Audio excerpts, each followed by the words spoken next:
What up? What up? What up? Welcome to another episode of the Sports PSP podcast. Hope everyone is enjoying a fantastic day. Sorry, folks. We starting off the pod a little bit late. PSP had to take care of some things, but hope everyone's enjoying a fantastic Friday, coming off work, school, whatever the case may be. I am your host, Sports PSP. Alongside with me is my great panel. BRF Sports in the building. How are you doing, brother? um, I'm I'm doing okay. Events, stuff that's transpired over the last couple of days, it's been crazy. Um, Only thing I'm gonna say is this. Um, Another one. If you know, you know.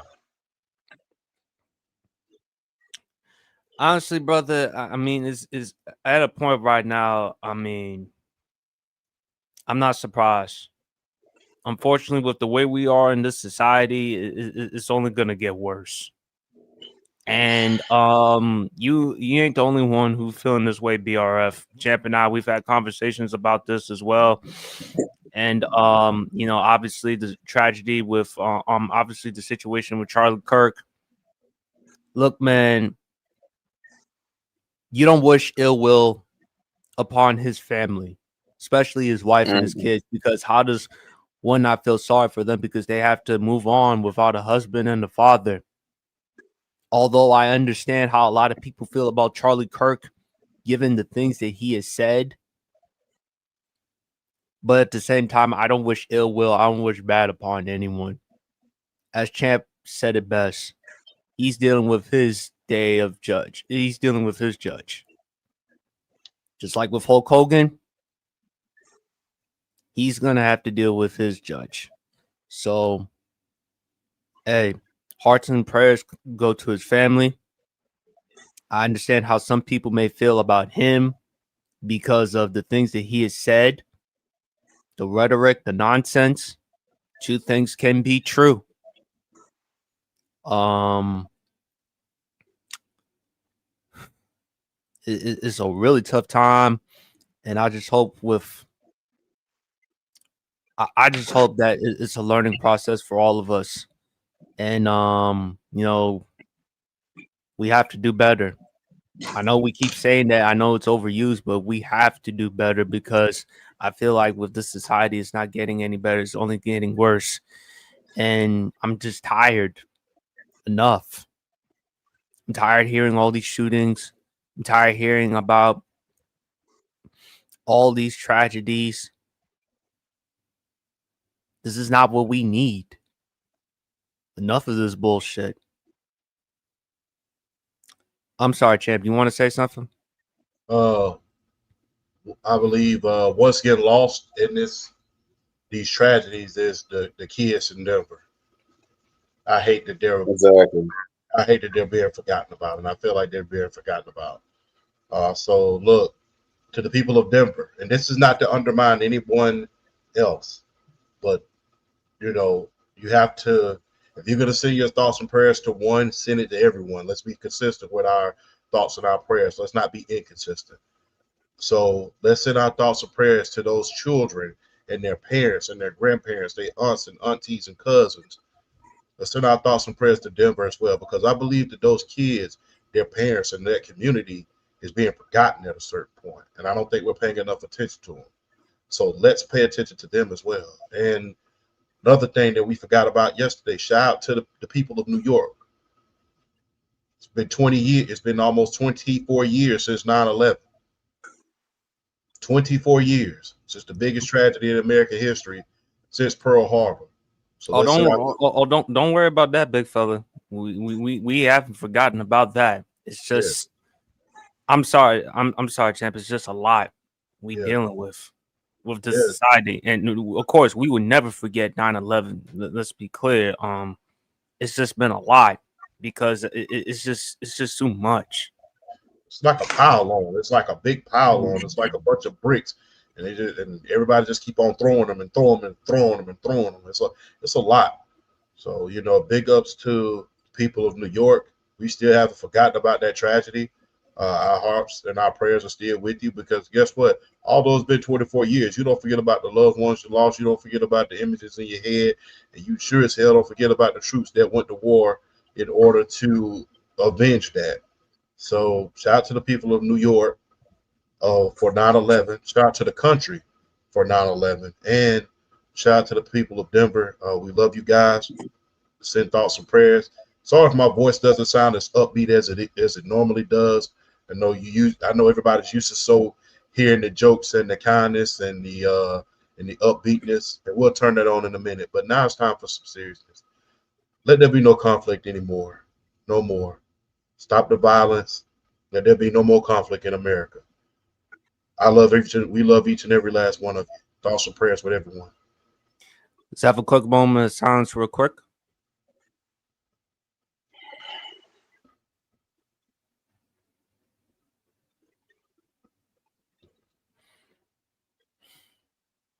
Thank you.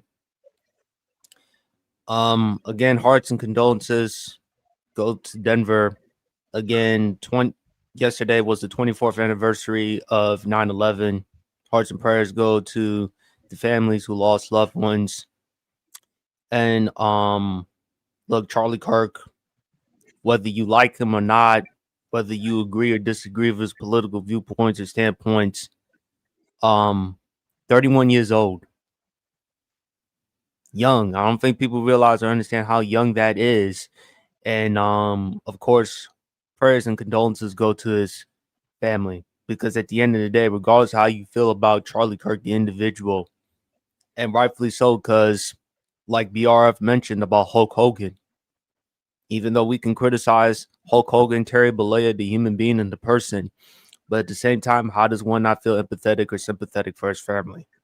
Because they have to move on without a husband and a father. Right. So,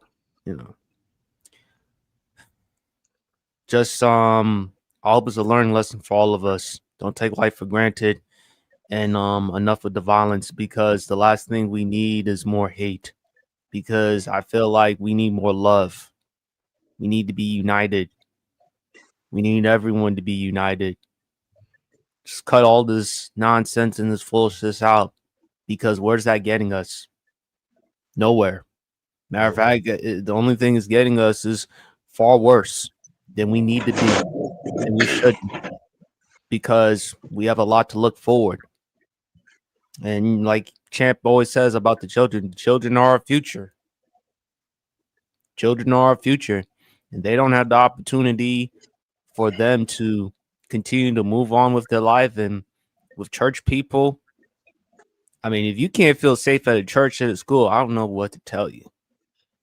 Outside the home, that should be the place you should be safe and secure at. Yeah. I don't know what else to say. But as tough as it is, the show must go on. And of course, I cannot do the Sports PSP podcast without my main man, Columbus, Georgia's own, the 4-time college degree champion, military man and veteran. He's brilliant, he's knowledgeable, funny, charismatic, the whole nine, the Al Roker journalism, the young Charles Barkley. I mean, he's the epitome of Southern hospitality. He's all that in a bag of chips. And he loves the ladies. Definitely loves the ladies. My main man, undisputed world champ. How are you, big fella? I'm good. Glad to be on here so we can provide a little bit of distraction to the people today, man. And look, I have a few bag of tricks in my hand today. So, I'm gonna make the people laugh, and I want to make sure y'all forget about what has happened. I know you can't forget about it, but at least a couple of good laughs from the big man, Sherman Clump's nephew, myself, can make you laugh, and we can, do some things. Or the Black Peter Griffin. Yeah.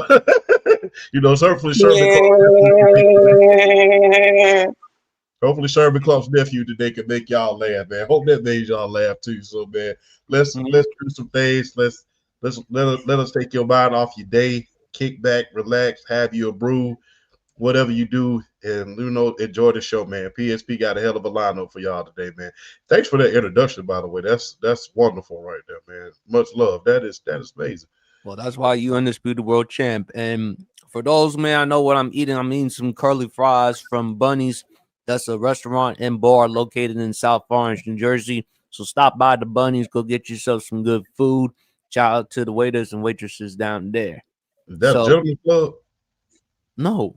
Oh, no, I'm just asking. It's called Bunny's. I'm just saying it's called. You trying to get that restaurant / bar canceled? No, I'm just saying it's called Bunny's. So I'm like, wait a minute, did you go to? Because down south, you go to Magic City, you go to get the lemon pepper wings, you go to Foley's, get the lemon pepper wings and the fry. I don't know if you're talking about those type of bunnies. All right, no, not them type, not them type of bunnies. Not them type of bunnies. Oh no, gosh, oh Lord, have mercy. But tell me that doesn't sound like a gentleman's club. Yeah. I'll tell you that at a different time and a different day. But fellas, we got some football. Last night we got to talk about the game between the Washington Commanders and the Green Bay Packers. Green Bay won the game 27-18. I was not surprised at all that Green Bay won that game because, again, like I said with Washington, they're struggling. They barely won that game against the New York Giants on Sunday. They had a short week. And it was at Green Bay. I know it's only been 2 games, but it's not looking good for Washington. Unfortunately, they lost Austin Eckler for the rest of the season due to a torn Achilles.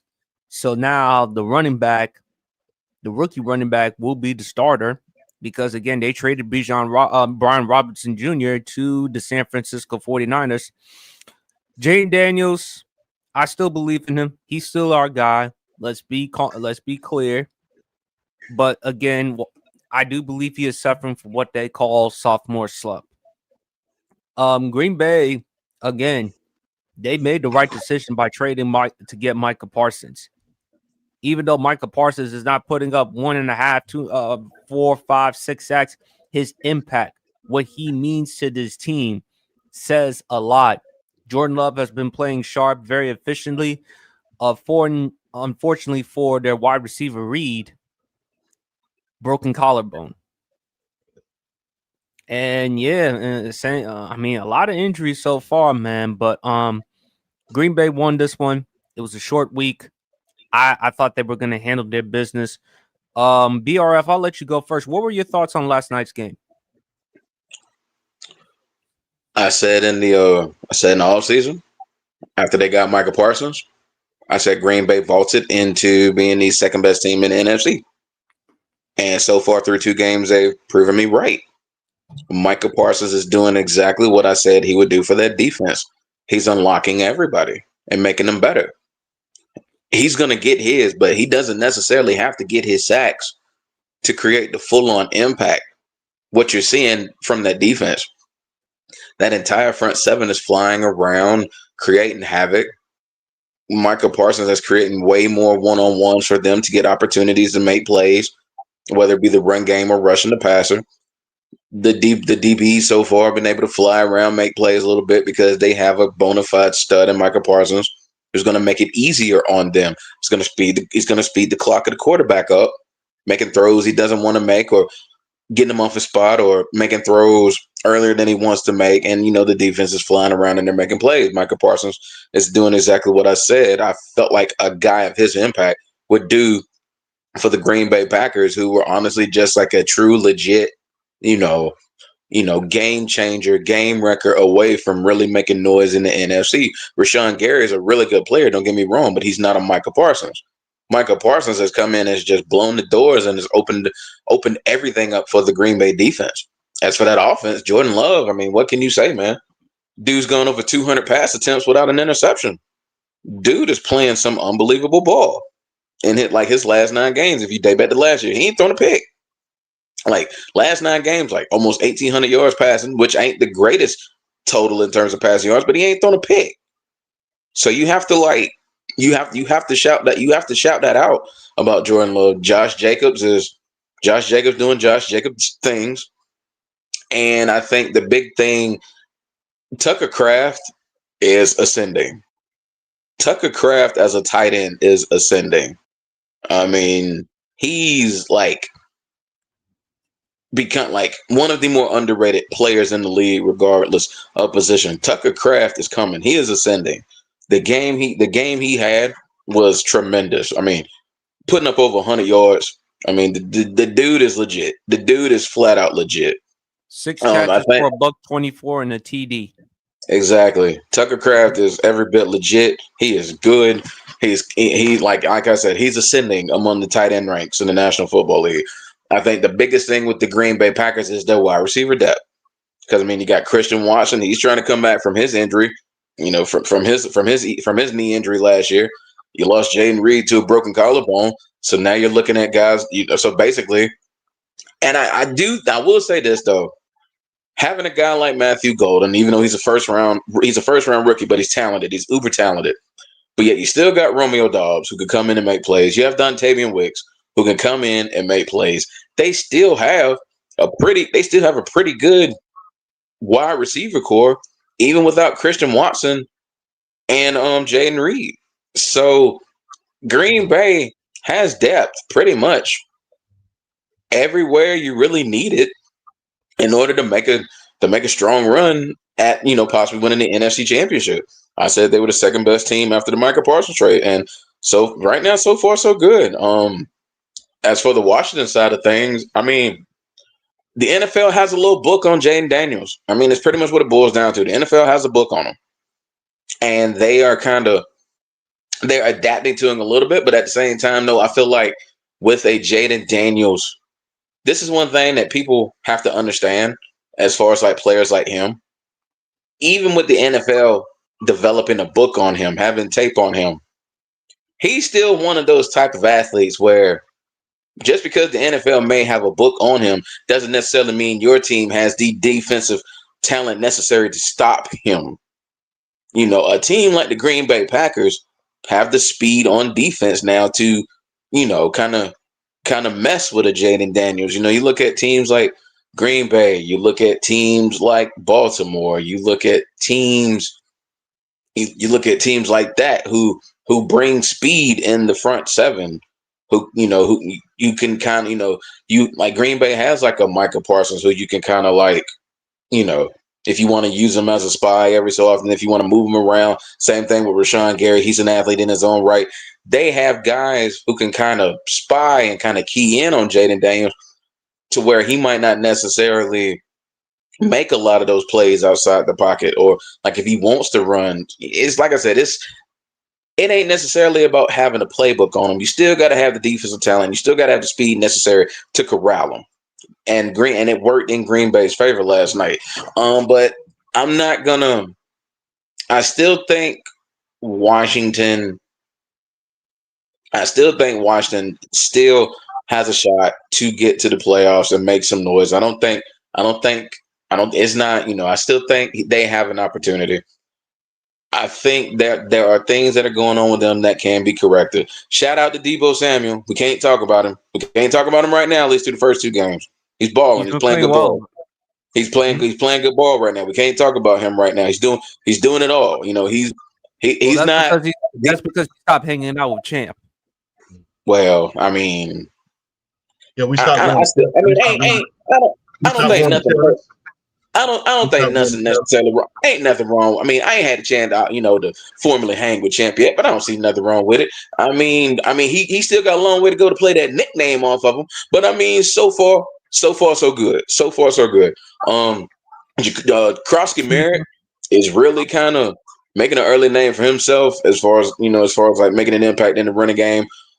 Yeah, I you know what I'm saying. Why do you think we had no problem trading Brian Robinson Jr.? I mean, I think if he wasn't as injury prone as he was, it would have been a little bit harder to trade him. I think it was the injury proneness, but then having a guy who can make an immediate impact, who the team like fresh out of the gate made Brian Robinson Jr. expendable. Now it makes it harder with losing Austin Eckler for the rest of the year. It does make it harder, but I do like the talent that that Cross-Camara is going to bring to that backfield. You just hope that offensive line can hold up, and I want to see a little more out that. I want to see a little bit out that defense. They played good that first game of the season, but I mean, let's face it. It was the Giants. It was a New York, yeah, exactly. It was the New York Giants. I mean, let's keep it a buck.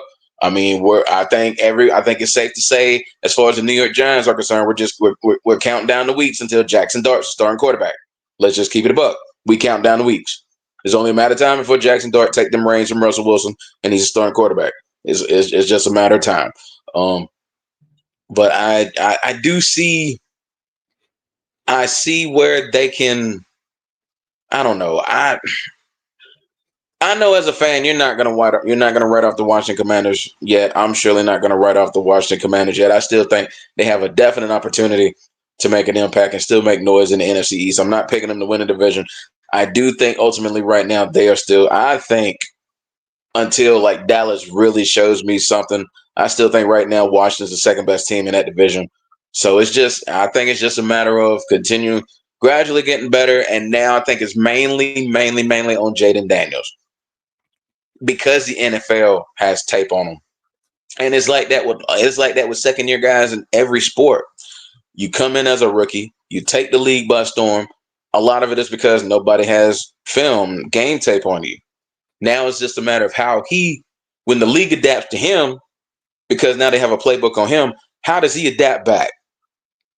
But I do feel like someone with the acumen and the IQ, someone I feel like is already as good as Jaden Daniels is, I do have a belief in him that he's going to be able to come back and adapt to the rest of the league, trying to get used to him and fight back and still put up numbers and make some noise. So I think all in all, that was just more the Green Bay Packers trying to assert their dominance and put their foot down as being, the second best team in the NFC right now. I think that was just more Green Bay coming out, playing, executing well. They outplayed the Washington Commanders. A lot of these games is about, what did this team do to blow this game? No, that was one of those games where I feel like Washington was just on the back foot the entire time, and the Green Bay Packers just did the damn thing, and they're 2-0. And they are, like I said, they are in a wide open NFC. They have solidified. They have solidified their standing. I called them the second best team in the NFC, and I'm sticking with it. I still think Philly's the class of the NFC, but I think Green Bay's second. And I think they're going to continue to show that as long as Micah Parsons continuing to make that impact on defense, opening up for everybody. And if Jordan Love's going to keep playing flawless ball like this, I'm telling you, if Philadelphia has to see Green Bay in the playoffs, they ain't going to be too happy. Go ahead, big fella. Hey, look, how do I top that? Damn, VRF, you gave away everything. But I'm just saying, yeah, you took all the good analysis and everything. Now I got to think from scratch. I'll say this. I would not count out Jaden Daniels at this point in time. I know people are going to say sophomore jinx. But the thing is this. He's faced it thus far. Here's what has happened. BRF, you can attest to this. Remember what happened with Mike Vick? Yeah, teams were able to rush him and put a spy on him. With dynamic quarterbacks like Jaden Daniels, you have to not only be able to rush him, but contain him. And the last two teams that he's faced has been able to do that. The Green Bay Packers, much more so than the Giants, because the Giants could rush. They just couldn't contain him. That's how come he was able to win the game. They was able to contain him to a certain extent, but not the way that the Packers were. But they were after him. The Packers, they were after him. And look, Brian Burns behind going up against a rookie and Josh Connerly. Yeah. You saw what happened. Yes, indeed. And they were able to, like I say, they were able to rush him in New York, but not contain him. Mm-hmm. Green Bay was able to rush and contain him. And you saw how they was able to limit him on the ground. That's what happens to a lot of dynamic quarterbacks. And you could go down the list. Randall Cunningham, even Josh Allen to a certain extent. They will put you in a position in order to try to contain you. If they can rush and contain you, they can beat you. And that's what happens to a lot of the more dynamic quarterbacks. I'll say the only two quarterbacks only three quarterbacks that you did not see that happen to, I'll say, was Josh Allen, Steve Young, and Lamar. Those are the only three that you really see. No matter what the hell we do, we can't contain these guys, and we can't stop them, no matter how much we try to rush and contain. Those are the only three that you really didn't see that happen to. And Randall Cunningham. Remember, they put a whole. Remember, Bill Belichick, 8-time Super Bowl winner. Remember, he had a playbook when he played Randall Cunningham, GTFB. Get the blank back. Right. Yeah. So, yeah, those are the only quarterbacks. Those are the only four that you really never seen teams can really contain and rush, because no matter what they do against them, they just can't stop them. But when you see the more dynamic quarterbacks, the Michael Vicks, the Steve McNairs, guys like that, you see once they're able to rush and contain you, then guess what? That slows down your game a little bit, because you already getting rushed. Now you're being forced to make even quicker decisions. Now, your running is being limited. You're running from sideline to sideline rather than vertically. So, yeah. Remember, they used to put the Tampa 2 on Mike Vick. That front four used to Warren Sapp, Simeon Rice, Booker McFarland, Greg Squirick. They used to rush the hell out of him. And then they'll drop Derek Brooks back in the coverage, make sure he don't go nowhere. That's how come he was very, very unsuccessful when he played the Bucs. And that's the only thing that Green Bay did to Jaden Daniels last night. Plus, when you think about this, all night long, it took two to block Micah Parsons. All night long. It was always two, whether it was just two straight up or one was, they sitting there running back to chip on him a little bit. And he's not even at full speed at this point. Yeah, exactly. He's still coming off that back injury. Yes, his back still hurts. So when he get to full speed, he's going to be. And plus, he was holding out for training camp because of the money. Yes. So he's not even in full shape. He's still not ain't even in football. Still ain't in full football shape yet. Still not in full football shape. Still hurt. And it still take two of them to get rid of him. Hey, look, Jaden Daniels will be fine. Like I stated, when you're a dynamic quarterback like that, they're going to throw everything except the kitchen sink at you. And when they're able to rush and contain you, that's what they're trying to do to you. That's what they're trying to do. They're trying to rush you to force quicker decisions, and then they try to contain you. That way you can't use your athleticism in order to fend off defenders like you did before. That's what they're trying to do. And unfortunately for him, especially during this Green Bay game, it worked. As far as the Green Bay Packers were concerned, there's a magic number that I want to throw out there. And I hate to steal somebody else's thunder, but there's a magic number I want to steal out there. It's called 27. I know where you're going with it too. How old was Brett Favre when he won his first Super Bowl? 27. He was 27. Same as Aaron Rodgers. Same as Aaron Rodgers. Why? You think what coincidence? Coincidence? Or fate? That's not. Real quick before I let Champ finish up. That ain't the only coincidence with that. What defensive player did the Green Bay Packers acquire for Brett Favre to get that championship? Reggie White. What defensive player they acquired for Aaron Rodgers to get that championship? Charles Woodson. They just brought in Micah Parsons. Yeah. So it's looking pretty good in their favor at this one. And plus, look, they always won that MVP in year 4. Year 4 was the line of demarcation, the best year they had. So, yeah, I think Jordan Love is – and plus, look, got to think about this. People kept saying Detroit, but anybody with a brain knew that Detroit was going to regress. They lost their offensive caller in the form of Ben Johnson. They lost their defensive coach in the form of Aaron Glenn. They lost their wide receivers coach in the form of Antoine Randall L. When you lose, look, let's stop understating coaching Yes. and the coaching staff. It's kind of like you losing your nutritionists and your fitness trainers. And my boxing coach. So yeah, it's kind of like me in my boxing days without Professor Gardner. You know, that's what that is. That's like me without my martial arts teacher, Professor Gardner, or God rest his soul, Coach Bellflowers. It's kind of like me without those two guys. So yeah, you got to think about that. Stop underselling coaching. Ben Johnson, one of the best offensive minds in football. And I know people want to sit around and talk about Caleb Williams.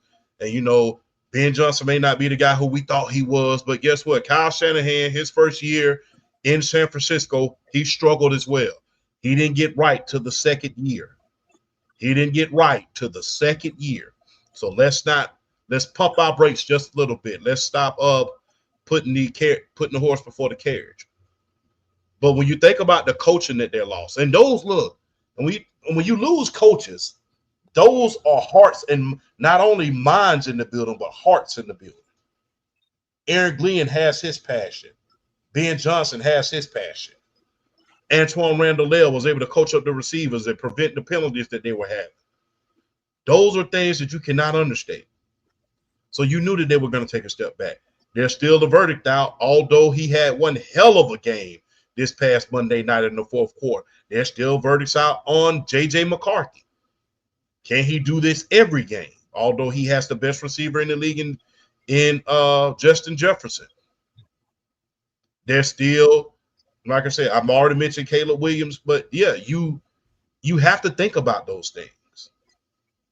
So when you lose a coach like that, when you lose coaches, parts of your coaching staff, just influential parts of your coaching staff, you're going to take a step back. If you don't believe that, look at what happened with the Falcons in 2017 when we lost Kyle Shanahan. We took a step back. Now, granted, that offense was still dynamic, but it was not as dynamic as it was the year before with Kyle Shanahan. Sark is still a good coach. It's evident he got a job out there in Texas right now. But that offense was not the same after that. So guess what? There's a lot of things that have to be tweaked. There's a lot of things that have to be tweaked in Detroit. And like I stated, who knows? With Green Bay going for it all like we've never seen before, because people fail to realize Charles Woodson and Reggie White, they came from free agency. When was the last time that Green Bay made a huge trade like that?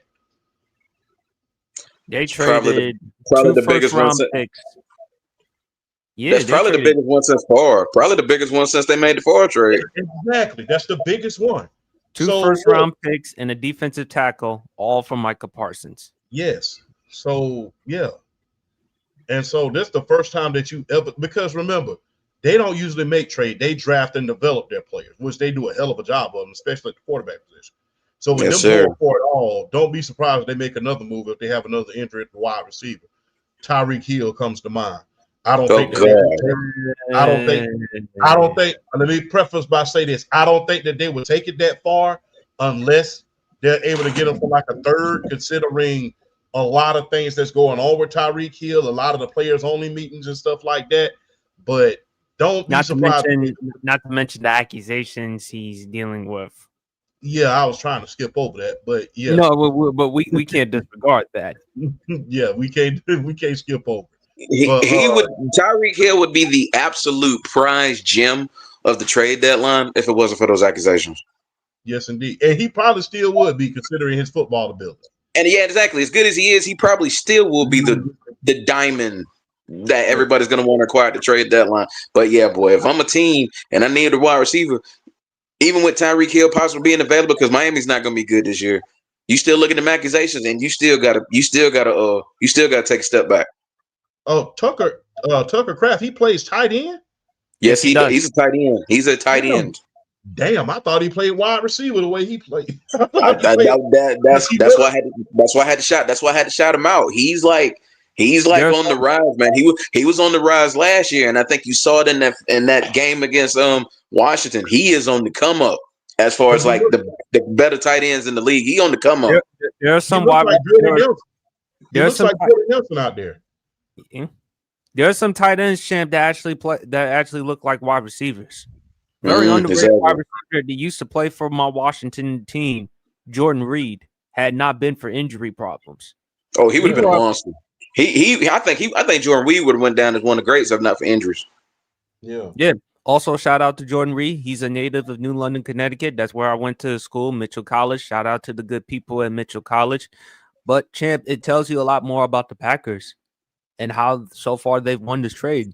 This is the reason why they won this trade for Micah Parsons, because they're doing whatever it can to push themselves for a Super Bowl.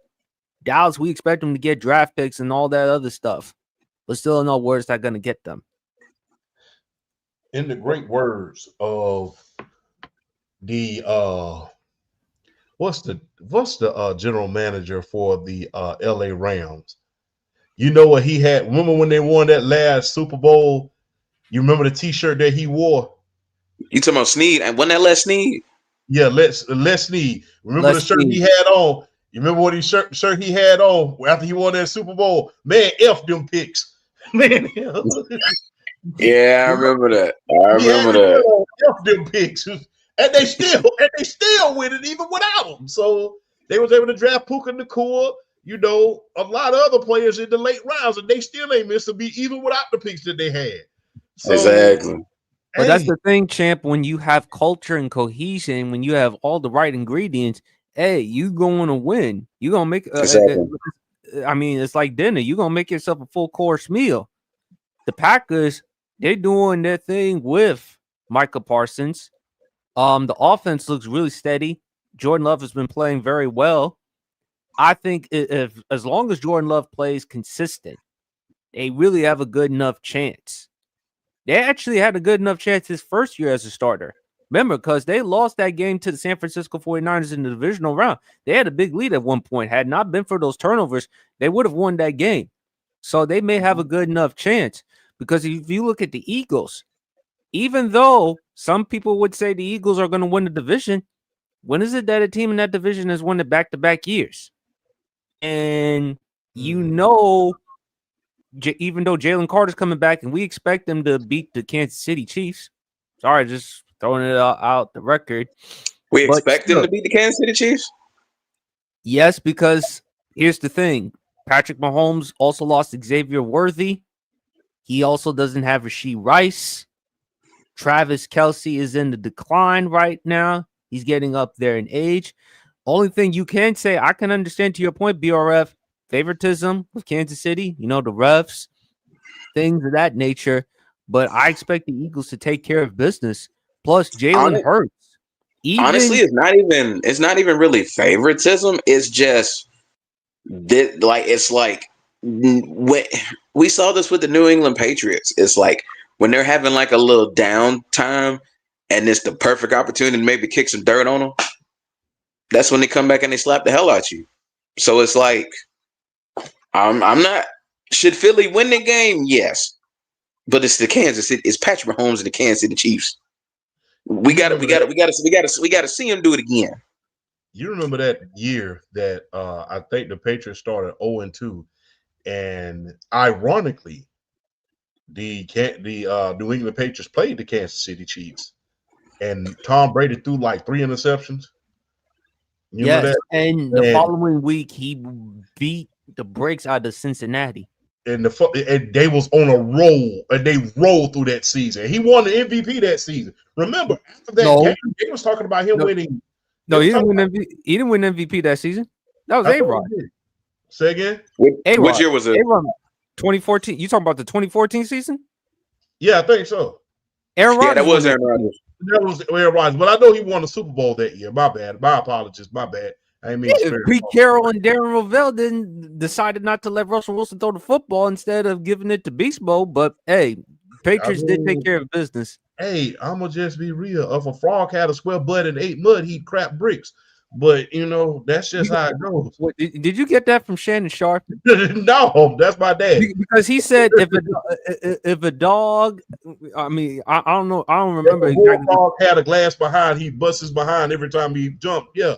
But on my side of Georgia, we say if a frog had a square butt and ate mud, he'd crap bricks. My dad and my grandfather taught me that. But Okay, yeah, because Shannon Sharp said if a dog had a square butt, it would poop blocks. That's what he said.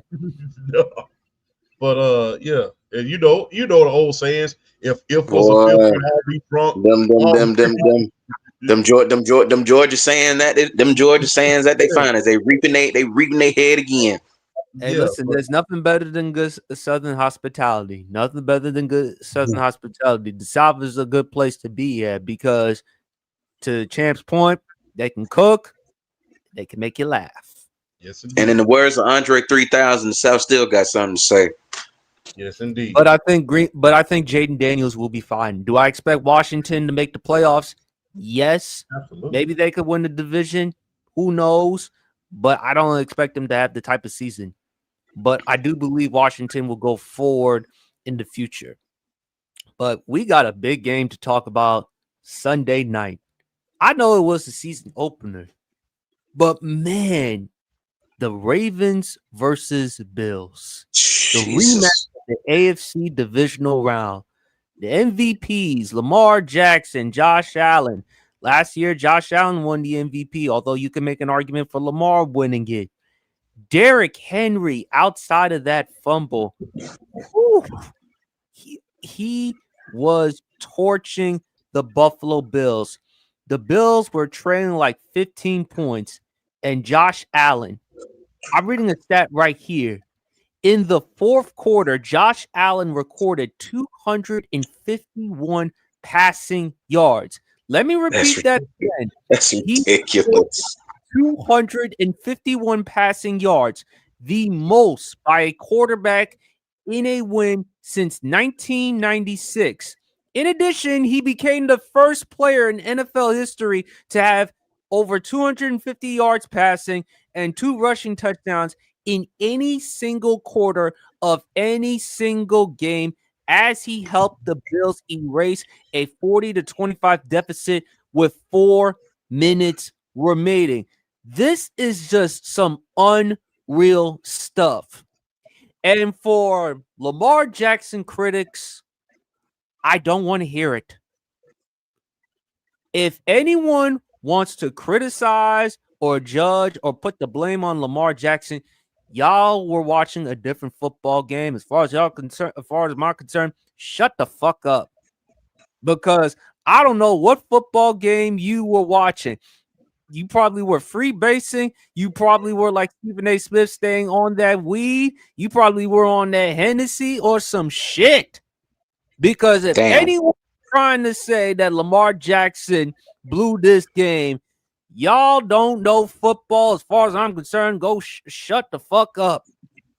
They didn't watch that defense.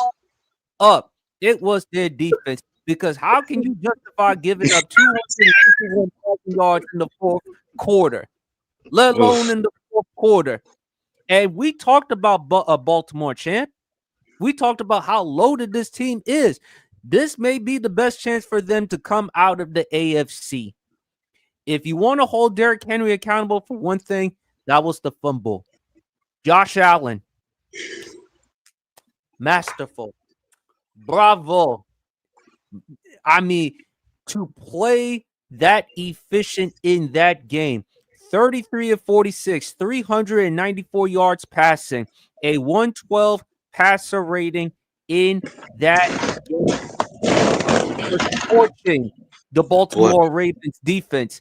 James Cook, even though he didn't have that much of a game running the football, but his impact too. Why do you think the Buffalo Bills had to take care of the business?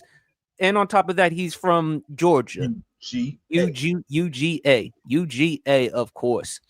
But anyone who wants to put this on Lamar Jackson, y'all were probably on something. Y'all probably were on something. Y'all probably had that bologna and cheese sandwich that Shaq was preparing. Because I don't know what y'all were watching. That was one hell of a football game, and you can't put this on Lamar Jackson. Derrick Henry, okay, the fumble, outside of that, he played well. Lamar Jackson, 14-19, 209 yards, 2 touchdowns, a QBR of 91.4. He had a higher QBR rating than Josh Allen. Josh Allen had a 76.7. Zay Flowers, 7-4, $143 and a touchdown. DeAndre Hopkins, that 29-yard touchdown catch. One hand, still showing people he could still play. There was the incident between Lamar Jackson and DeAndre Hopkins with that fan. Ironically, you saw that fan wearing that neck brace. You saw that? You saw that? That Vince McMahon neck brace. Yeah. that Tony Khan neck brace. But overall, what I saw from that game, that was like one of the greatest games I saw. And it's only week 1. There was some great games that we saw. We're gonna get into it. The Bucks versus Falcons. There was the Steelers and the Jets, but by far, this was kind of like the Monday Night Football game 7 years ago between the Kansas City Chiefs and the Los Angeles Rams. Toe to toe with them offenses, and to see the two best quarterbacks, the two best teams in that conference go toe to toe. That was like Foreman, Ali, Frazier. That was like a heavyweight title fight. Hagler or Hearns. That was the type of game that you saw and you witnessed. And thank you. The NFL damn sure got their money's worth. Fans got their money's worth. I know I did. I know Champ did. I know BRF did. This is one of the reasons why the NFL is so damn exciting, because when we have these types of performances like this, wow. But big fella, the floor is yours. Y'all remember that game, Monday Night Football 2003?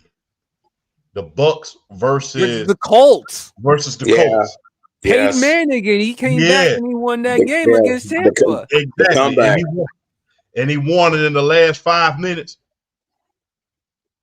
Yes. That game on Sunday night was equal to that game. Because the thing is, the same thing with the Bucks defense, the same thing with the Baltimore defense. You got the lead in the fourth quarter, and you got those two defenses. Those leads are as good as safe. Because guess what? The offense have already gave you 42 points. So I'm going to be a little bit nicer. You can't put that on Lamar. You got to put that on the defense. How do you give up damn near 5 touchdowns in the fourth quarter? That should not happen.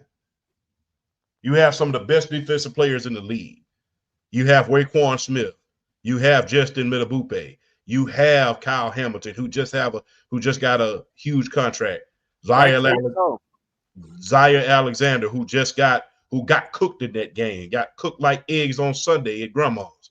So, yeah, you have the defensive personnel and the scheme in order to hold a big lead. Plus, you have Derrick Henry. He was eating up the clock. I understand that people are going to point to that one play, but there was a lot of missed opportunities on both sides. Number 2, outside of the defense, Jim Harbaugh. Like I used to always say when I first started podcasting, you know football better than that. John Harbaugh, excuse me, my bad. John Harbaugh, you know football better than that. Why in the blankety blank blank, when you see a quarterback on fire, would you give him back that ball and your defense is getting cooked? Why? You go for that on fourth down. Don't give him that ball back. Especially with the impeccable field position that you gave him when you punted it off. You do not give a quarterback that's on fire the ball back. People always criticize Bill Belichick for that I think it was 4th and 5, but you have to think about how on fire Peyton Manning was that night. No, I'm not going to give him that ball back. No, he's on fire. If I give him this ball back, I'm not going to win this game.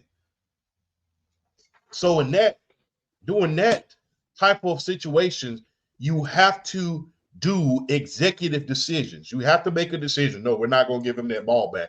we're going to go for it. We got two of the most dynamic players in the NFL in our backfield. We have the capability of making a first down and running out that clock.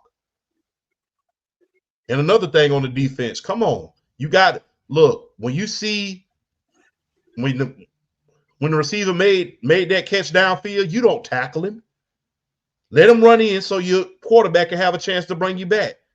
You had 2 timeouts left. So you tackled them and they was able to waste those 2 timeouts and made them irrelevant. So there was a lot of mistakes on the defensive side of the ball.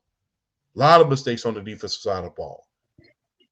A couple mistakes on the offensive side of the ball. Some incompletions they should have had. The fumble, things of that nature. It just don't lead up to one play. It's a snowball effect, and it just rolls downhill. Champ, that defense was as bad as AEW wrestling. Yes, it was. But I'm gonna just be real. That's on the defense, and that's on John Harbaugh. You know what the thing is? I understand Lamar's an easy target. He's a 2-time MVP, and it's going to depend on how well this season goes. If he can be a 3-time MVP, it's really going to depend. But I know he's an easy target. But look, watch the dad blame game and tell it like it is. Stop trying to get clicks and views. Stop.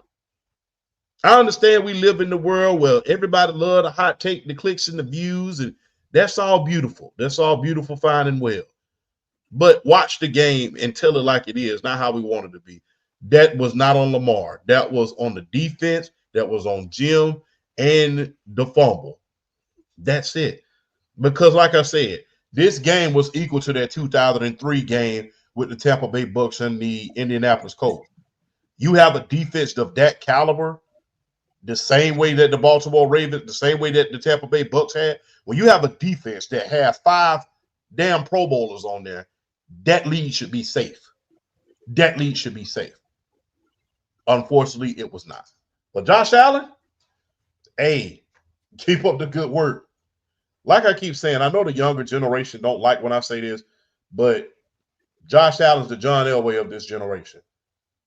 He carries this team. And ironically, when he lost his star receiver, he got even better. The interception. Look how efficient he is throwing the football. Exactly. The efficiency went up. His interceptions went down. He's more careful with the ball. He's even more dangerous running the ball. He's not trying to force feed anybody. So even though he lost his star receiver, he got even more deadly than he was before. That's evident. Last year, he won the MVP. So, yeah, good job to Josh Allen, though, man. You know, hey, I know we hear a lot of trade talk, and the first thing they want to give him is a number 1 receiver. But when you think about it, he's better without one. He's better with the players that he has because they have better chemistry. He doesn't have to deal with diva wide receiver. The less he has to deal with, the better, I'll be honest. And on top of that, Champ, at one point a couple of years ago, there was a possibility that Sean McDermott was on the hot seat. Yes, and that's how come I call Josh Allen today's John Elway, the modern day John Elway, except he's more athletic. But to validate your argument, Champ. Yeah. And Sean McDermott, he's Dan Reeves. Because we know Dan Reeves better than anybody. Very conservative at times. Very conservative at times. You know the deal, BRL. He was coaching for the Falcons. That's how come he ran the hell out of Paul Anderson the way he did. Very conservative. Not the type to take a lot of risk. But you need a guy just like Dan Reeves needed John Elway, Sean McDermott, he needs Josh Allen, because guess what? Those are guys who take them out of their comfort zone and is able to put their opponents away. Whereas they're real conservative as coaches, these guys are real aggressive. And you need that. You need the yin and the yang sometime when it comes to coaching. BRF. When you score 40 points in a game, I'm like, for everybody that's gonna be like, that's gonna, saying you're the offense, you get the ball back, you got to keep scoring them. They put up 40 points. Like, you put up 40 points. Like, why are we sitting here like worrying about a team coming back if we drop 40 on them? Like, shout out. This is probably the first time in a long time where the debate for best quarterback in the NFL is actually a debate. Because I tell you, boy, the way Patrick Mahomes is, like, they didn't look that great that first game, and like going back to the Super Bowl, and you look at Josh Allen and how he's been playing. This is the first time in a long time that the best QB in the NFL conversation is actually a conversation and debate, because Josh Allen is, he's staking the claim. And it's like he lost one star and he's developing another one, because Keon Coleman went off in that game. It's like, okay, yeah, we lost Stephon Diggs. Hey, Keon Coleman coming. So I think I was high on Keon Coleman coming out of Florida State. I was very high on him coming out of Florida State. So I'm actually happy to see that the development is coming through and he's starting to develop Shakir as too. being. I've always been a Shakir guy. Like I saw his film at Boise State. I've always been a fan of his. He's kind of got like that. He's like a quicker, shiftier Cole Beasley. He's a quicker, shiftier Cole Beasley is what he is. He brings similar skill set as far as the hands, because we know Cole Beasley always had killer good hands. But like the shiftiness and the quickness is like he just adds that extra dynamic as being one of the elite slot receivers in the National Football League. So Josh Allen, I appreciate the fact about Josh Allen that he has receivers that he's getting to grow with, that are developing under him and are turning into talents. Because people were like, oh man, is Josh Allen a product of finally having somebody with the capabilities of someone like a Stephon Diggs, Pete Stephon Diggs? And now we've seen the last couple of years, like, nah, Josh Allen is every bit the quarterback we think he is. And I mean, he's been like the second best quarterback in the league for the last like handful of years. And I feel like we finally might have a conversation the way he's been playing. And to go to the Baltimore side, like, I'm sorry, like you can't be losing games scoring 40. You know what I'm saying? Lamar Jackson being efficient, throwing the ball. Derrick Henry with over 170 yards. Just DeAndre Hopkins making one of the early catches of the year so far. That one-hander down the sideline for the touchdown, the 29-yard score. And just him still showing like, hey, I can still do this. I feel like teams, when they get these double-digit leads, a lot of times they let off the gas because it's because they know, like, well, they got to throw the ball. You know what I'm saying? Let's make them throw into certain coverages. I'm like, you know what? We got to get defense back to where you're still attacking with a double-digit lead. Not taking your foot off the gas, not letting up just because you got a big lead, like actually having your foot on their throat and actually pressing down to finish them. We need to kind of get back to that, because a lot of these teams that have these leads and lose these games are playing prevent. They're playing safe. They're playing soft. They're not attacking. Defenses need to get back to that and putting these teams out of their misery to win these games. So I hold the Baltimore coaching staff responsible as just not continuing to attack with a 15-point lead. You have to really have to kind of force your will on another team, especially a team like Buffalo, who a lot of people will say, well, we feel like this, are in your tier as far as like who could come out of the AFC and represent it in the Super Bowl. You have a team like that down. This is a statement. You have to do that, because now we're looking at you. Buffalo comes all the way back, wins this game, And now we're kind of looking at you like with question marks, like, okay, we talked about this. We talked about your defense all off season. You added Jair Alexander. So far, he ain't really doing you no good. He ain't doing you no favors. So I Drafted mean, Malachi Starks. you drafted Malachi Starks. You drafted Mike Green. I mean, you have talent on all levels of your defense. You still have Roquan Smith, who's one of the best middle linebackers in football. You have talent everywhere. Everywhere. Why are you blowing this game? That is definitely that's execution, not being disciplined. I think it's more it's just coaching. It's the coaching not keeping them in, not being in tune, and not keeping them into this game. You shouldn't be blowing 15-point leads like that. I don't care who you're playing. I don't. You have a lead like that, you put your foot on the throat and you press down and you take them out. You don't blow games like this. So now, I mean, I expect Baltimore to bounce back. Baltimore will bounce back. They are a really good team. They're one of the better teams in the league. But this game, definitely, if you're a player on that team and a game like this doesn't put a little doubt in your mind, you're not being realistic about yourself. Because you're worried that if you get it now, you're going to be worried if you get into another situation like this, will you do it again?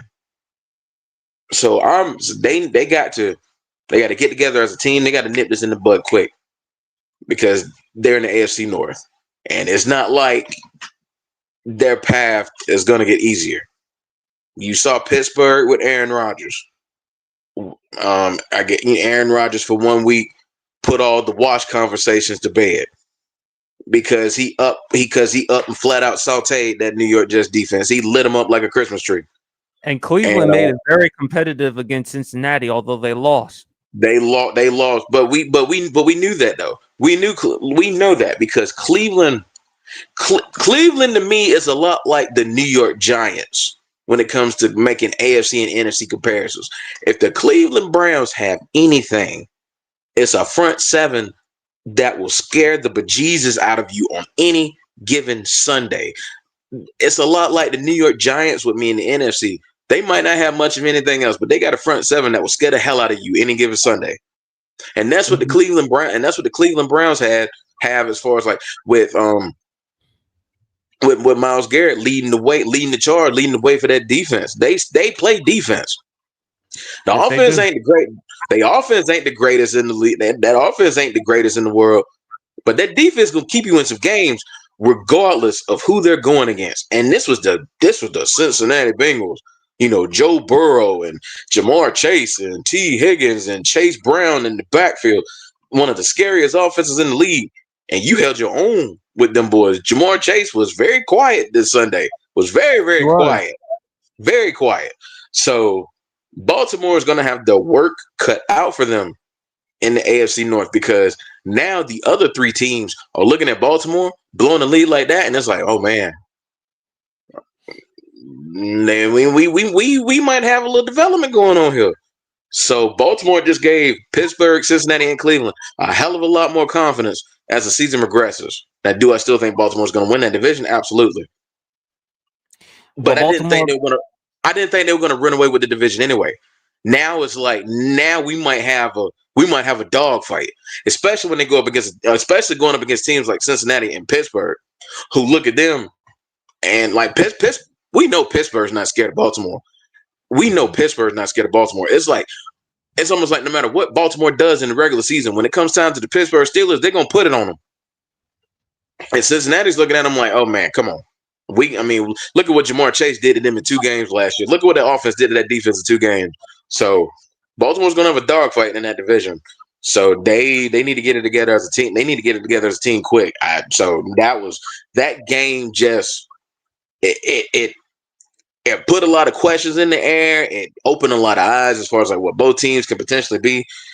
Yeah, that was probably the best regular season game I've seen since probably the Kansas City LA game when Jared Goff and Patrick Mahomes literally like set the Coliseum on fire.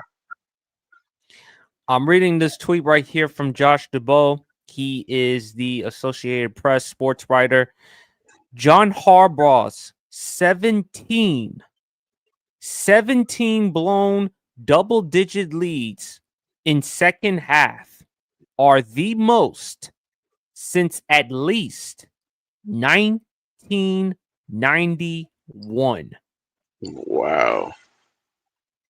So if Baltimore, if there's one thing that they need to rectify is blowing big leads.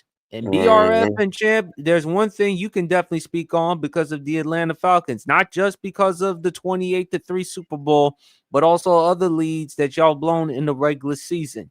Mhm. And look, Baltimore were one of the teams that we expected for them to come out the AFC because even though we look at Kansas City, they're not what they used to be so far. You look at Buffalo, we expect Baltimore to handle their business.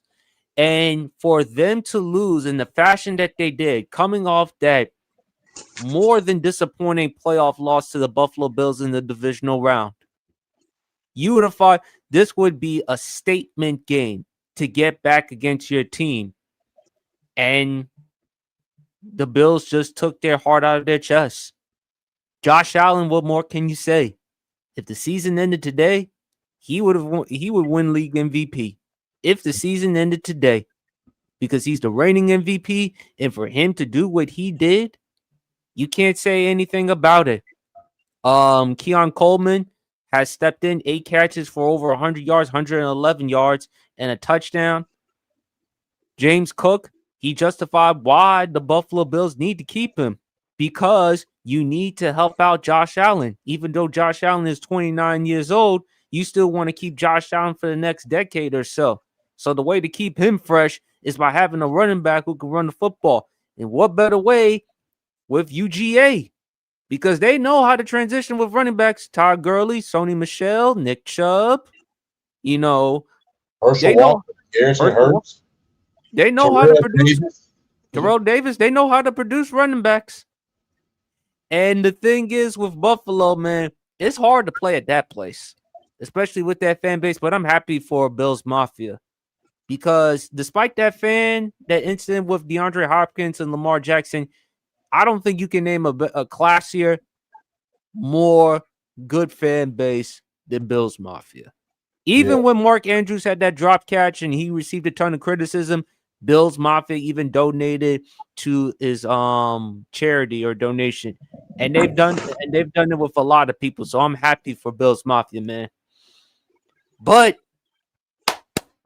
I have to talk about Baker. I picked Baker to beat the Atlanta Falcons, unfortunately, to BRF and Champ's demise, man. BRF, you told me Tampa was going to go without Tristan Wirfs and Chris Godwin. But I also told you the wide receiver, Emeka Ukba, I keep mispronouncing his name. Emeka Ibuka. Emeka Ibuka, and they got McMillan, who you raved about last season. I try to tell you, Tampa got weapons, and Baker Mayfield, people keep sleeping on him because they talked about Michael Penix Jr. They talked about Bryce Young, what type of season he's expected to have. And we don't expect much from New Orleans at this point. But my man Baker, the game-winning touchdown pass to Emeka Ibuka, 2 touchdown passes to this young wide receiver. Hot take, sooner or later, don't be surprised if Emeka Ibuka becomes the number 1 wide receiver for Tampa.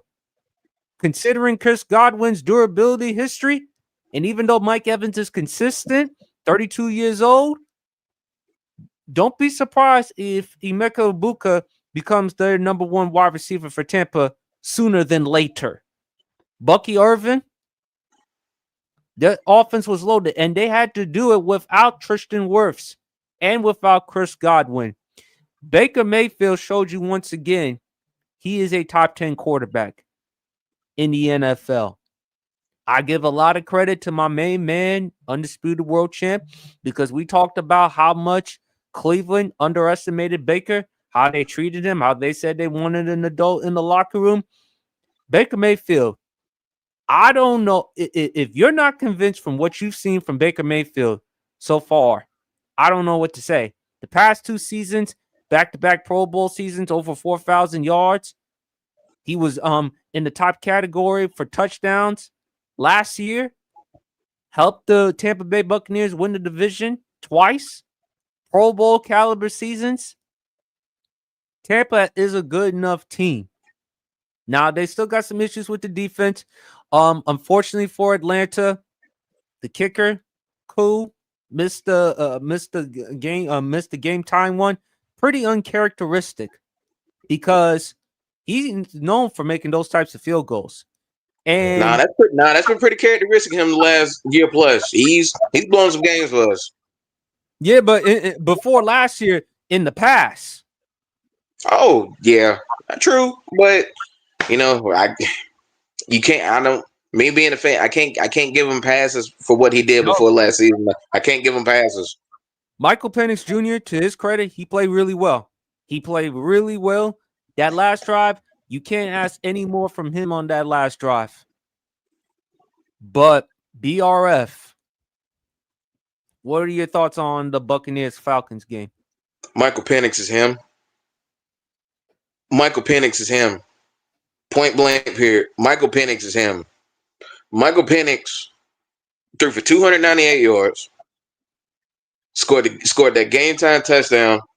But what a lot of people aren't talking about with him on that last drive, even though Younghoe Koo missed that kick, he drove them down with no Drake London, with no Darnell Mooney, with Kyle Pitts basically being your de facto one, and then with Casey Washington and Kadero Hodge. So Baker didn't. Now Baker stepped up though, but there's no, you can't poo-poo Baker Mayfield. He stepped up when you need to step up. When Michael Penix scored that touchdown made it 2017, you always worry because the Falcons, even though they were pressuring Baker Mayfield the majority of that game and they were getting pressure on him, they weren't bringing him down. They only had 1 sack. Jalen Walker only played so many snaps. James Pierce is a monster. People get ready. James Pierce Jr. is a monster. Get prepared because he had 4 pressures in that game, and ultimately they're going to start turning into sacks. Emeka Egbuka, Ohio State's wide receiver U. I mean, let's stop the noise. It's Ohio right State up there with Alabama and LSU. Yes. I think right now, honestly, in terms of the amount of wide receivers from their respective college making noise, right now, Ohio State's wide receiver U. You have Emeka Egbuka, you have Garrett Wilson, you have JSN, Jackson Smith and Jigba, I know I'm forgetting. You have Terry McLaurin. Ohio State, I think right now is wide receiver U. They're wide receiver U. And it's crazy how many really good receivers they have in the league right now. It's insane. And they're about to send another one in the league in the next 2 years in Jeremiah Smith. It's insane what Ohio State's doing as far as the wide receiver position is concerned. Now as far as going back to analyzing the game, yeah, shout out to Baker. Baker did what Baker does. He's efficient. He makes plays with his feet when he needs to make plays. Mike Evans, hey, shout out to AJ Terrell because Mike Evans was pretty quiet in that game. But Emeka Egbuka basically solidified all of the hype that he was coming in with, being the first round draft pick out of Ohio State. People were like, man, they drafted another wide receiver. He showed you why, because he is the real deal. Just that, like, I expected that game to come down to the wire to be a really, really good game because that's what Tampa and Atlanta has been over the last few years. They battle with each other. It's the NFC South. They battle with each other, and that's what I expected. I just hope the NFC South for the next few years is Baker, is Penix. Even though Bryce Young didn't have the greatest first game, I still think he's going to put together a pretty good year. I just hope the NFC South can kind of rise with the quarterback play and really kind of put a name and put a stamp on the league for the next 5, 6, 7, 8 years with those three, and pray to God the New Orleans Saints find some competency at the quarterback position, regardless of who they have or who they're going to end up drafting. But yeah, that was a really good game. Really good game. I wasn't honestly first game of the year. You know, it's Tampa. You're playing a good team, so you know what, you can win it, you can lose it. So there's nothing to really be upset about. You just you kind of go back to the drawing board and you kind of figure it out for next week, because you go to Minnesota next week. You go to Minnesota, and you saw what they did to Chicago. Chicago dominated the first 3 quarters. Minnesota dominated the fourth. So Atlanta's got to go in there, refocus. But I enjoyed the heck out of that game. But yes, my biggest takeaway from that game, Michael Penix is exactly who we thought he was. Him and Baker Mayfield are gonna light some scoreboards up when they play against each other. And honestly, I'm excited. Go ahead, big fella. Man, you always stealing all the stuff, man. Stealing all the snacks out the freezer, bro. I don't appreciate stuff like that. Well, I'm sorry, man. I'll leave. There should be some in the back of the freezer somewhere, man. You should be able to find a few. I trust you. You leaving me? You eating all the good popsicles and leaving me with the push pops. But no, push pops are good. Don't sleep on push pops. Nobody wants that ice cream, that hard ass paper on there. Boy, don't you sleep on that baking soda. He's leaving your ass with that baking soda. Nah. He need to quit sleeping on that orange sherbet. Is what he need to do. Quit sleeping on that orange sherbet. Nobody wants I used to call them cardboard ice creams, but I digress. Baker Mayfield, man, look, keep doing your thing, man. I know that my team lost, but if it's gonna be against anybody that I'm not really mad about it, Baker Mayfield. All right, cool. Because the consolation prize is seeing you stick it to Cleveland every time he wins. That's the consolation prize, seeing him just stick it to them every time he gets a chance. It's beautiful. You know what? That's another story for another day. Because I really think that LSU has the wide receiver but that's another story for another day. I'm not gonna rock the boat too much. I'm loving what they're doing. I love what they did with Bijan, using him in the passing game like they did. I'm loving what they're doing with Bijan. So don't be surprised if he having like a 70-catch season, maybe even more. So love what they're doing with Bijan, man. Love what they did with that offense. Michael Penix Jr. showed all the heart in the world to drive down that field and get that touchdown.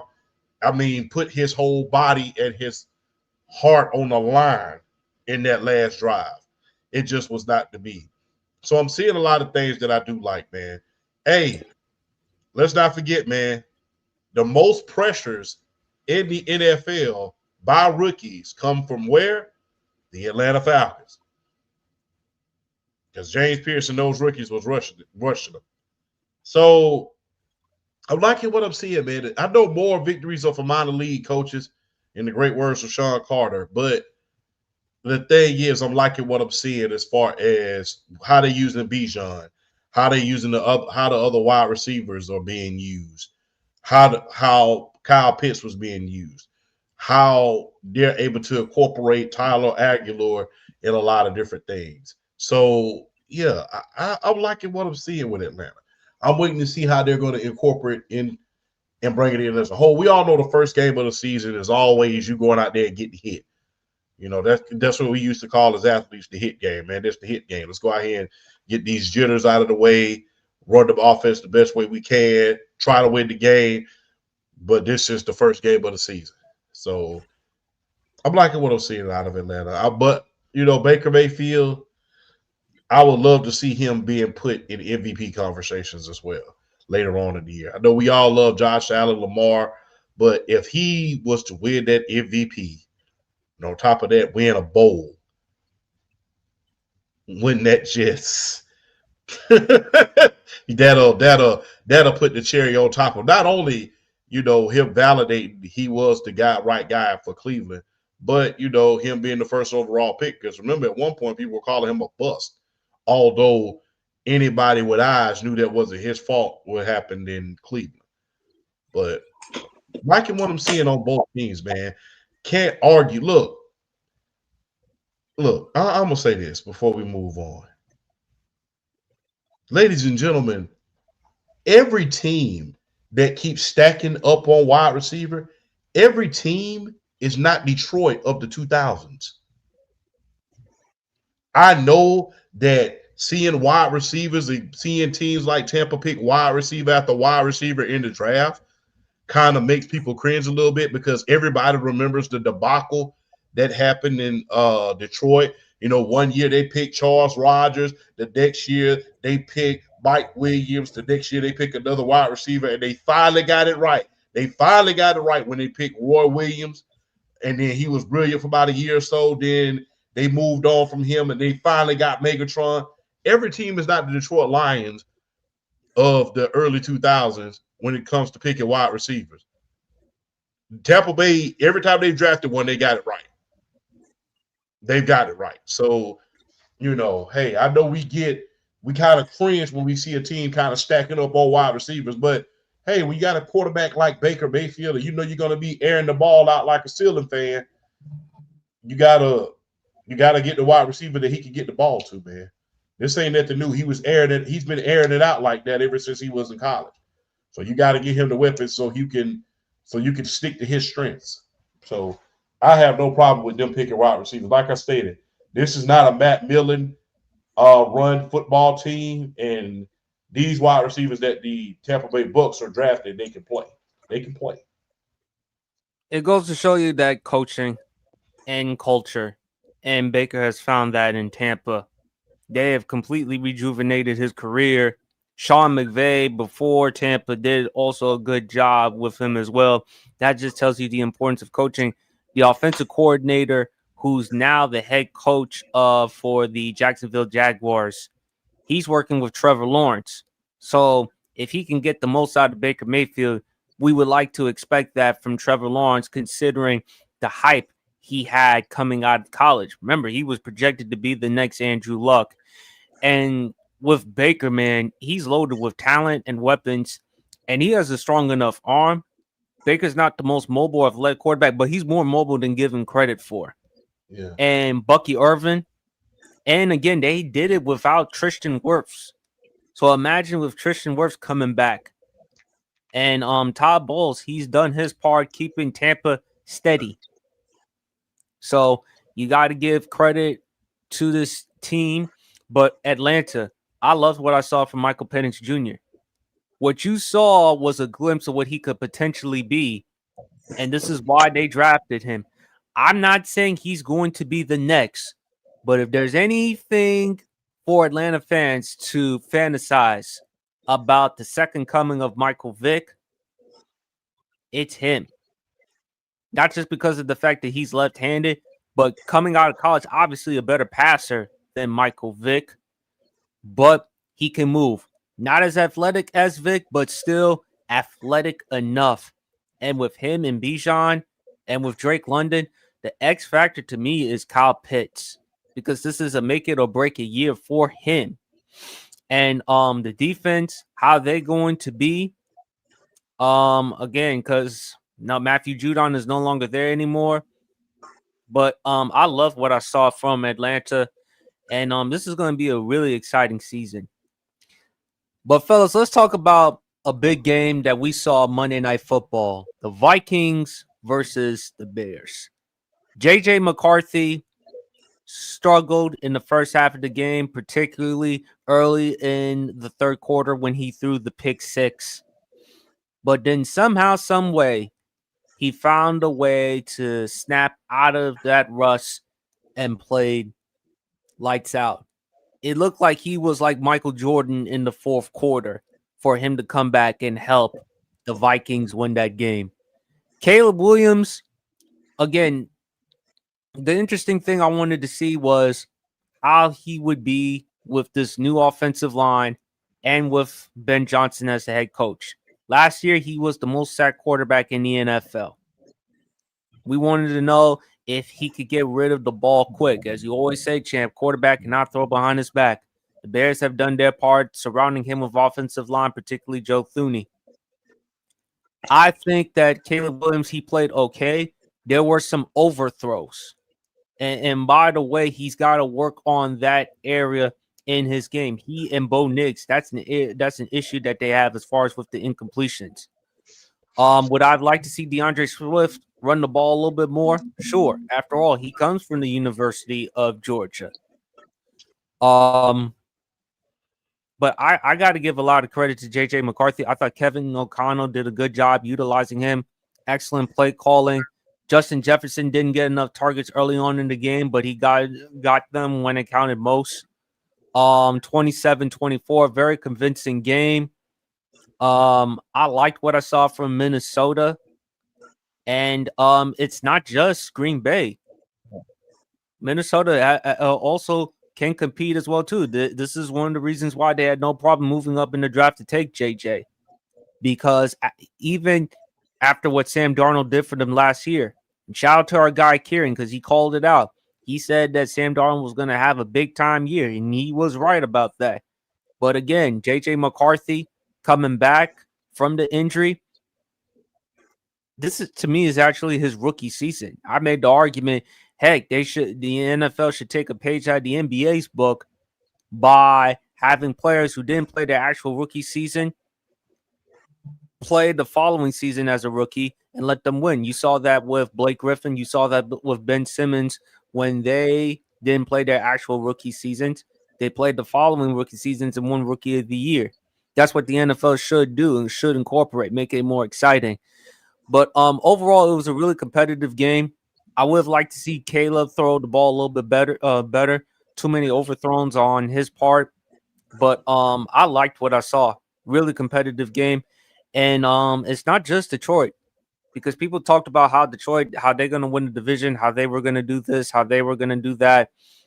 To lose those coordinators, as you previously mentioned, champ, to lose that type of coaching staff, it's going to take a minute. So I was very impressed from what I saw from J.J. McCarthy, man. I thought he made good decisions. Even after the pick six, it could define you. It could destroy you. He was able to pick himself back up. He showed a lot of toughness, mental toughness on his part. I was really impressed. What were your thoughts, champ? The biggest thing that stands out to me on that game is him talking to, J Mac talking to JJ, telling, Justin Jefferson, please don't give up on me. Please don't give up on me. That's the biggest thing. And that's the kind of chemistry that you need with your wideout, with your number one wideout, especially when you have the best wideout in the league. So that's the thing. That's one of the things that stood out to me. And the heart that he showed, man. The run that he made in order to score that touchdown, that was pure heart. That's that Michigan heart, man. And look, I'm glad to see it, man. Look, he has one of the best out of every second-year quarterback in the league, out of Jaden Daniels, out of Bo Nix, out of everybody. He has the best talent on his team, and he's put in the best situation in order to win. Because people don't want to talk about this, but guess what? Last year with Sam Darnold, they went 14-3. So he's right now, out of every quarterback that was drafted in his draft class, he's in the best position in order to win. He's in the best position in order to win. He has a hell of an offense. And a lot of the players still aren't out there as of yet. Jordan Addison is not out there yet. His second wide receiver. So there's a lot of players that have not rejoined this team as of yet. Jordan Addison comes to mind. And, he has great defensive players. And guess what? He's in the best position to win out of every second-year quarterback. He has a great offense, great defense. Brian Flores, he has a good coaching staff, Kevin O'Connell and Brian Flores. They could scheme with the best of them, so yeah. But they're able to do a lot of things. Caleb Williams, come on, brother. You can overthrow the king with the way you're throwing at this point. You could overthrow the king. Come on, man. You got to stop with the overthrows. I know that arm powerful, but you got to tone that gun down a little bit. Got to bring that bazooka back a little bit, man. There ain't nothing wrong with throwing a bullet. Don't throw a rocket all the time. 52 overthrows, champ. He leads the NFL with 52 overthrows. Like I said, he can overthrow the king. I'm not gonna say what I would normally say, given this is a family show, but he could overthrow the king at this point. He can overthrow the king at this point. So yeah. But with all them overthrows, you could definitely overthrow a couple of folks. Damn. You gotta, Caleb. Look, this is not the air raid system anymore. You do not have to play hero ball, and you do not have to be Daryl LaMonica. Everybody know, if you don't know who Daryl LaMonica is, that's the first ever Oakland Raiders quarterback, and he had a simple playbook.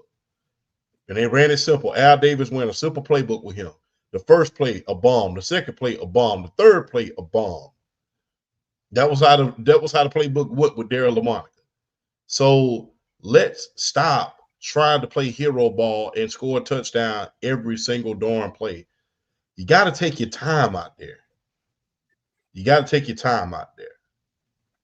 I know that your career, everybody, all the eyes are on you because of all of the acquisitions that were made, how the team was built, how they went and got the great coach, how they was able to do a lot of things, but you have to take your time out there in order to assess every little thing. You can't just be overthrowing it all the time like that, man. That's bad habits. Now, I'm going to just be real. If I had my choice, I would rather for you to overthrow it and nobody gets it than to underthrow it and somebody gets it. That's the flip side of that coin. Whereas you overthrow somebody, I know nobody's going to get it. If you underthrow or throw behind somebody, I know somebody's going to get it, and it may not be one of our guys. So that's the flip side to the overthrows and the underthrows at this point. But Caleb, you got a lot to work on, man. It's just the first game of the season. Let's not do the overreaction. I know that Caleb is a polarizing figure for no reason at all. It's for no reason at all. People just want him to fail. Well, a lot of that because of the nails, the style. Even there were people questioning his undershirt, which I don't understand. Why was that big of a deal in the first place? Look, can you play football? Let's find out if this young man can play football, man. Some of y'all old heads, and I'm an old head myself. Some of y'all old heads need to stop and realize that the world that we grew up in is no longer here. These young kids do things a little bit different. And if you look at his nails, he was really trying to send a message to bring awareness to certain causes. You know, it was, we have a serious problem with people unaliving themselves now. So he was trying to bring awareness to that. So guess what, man? Stop trying to put these young men in a box.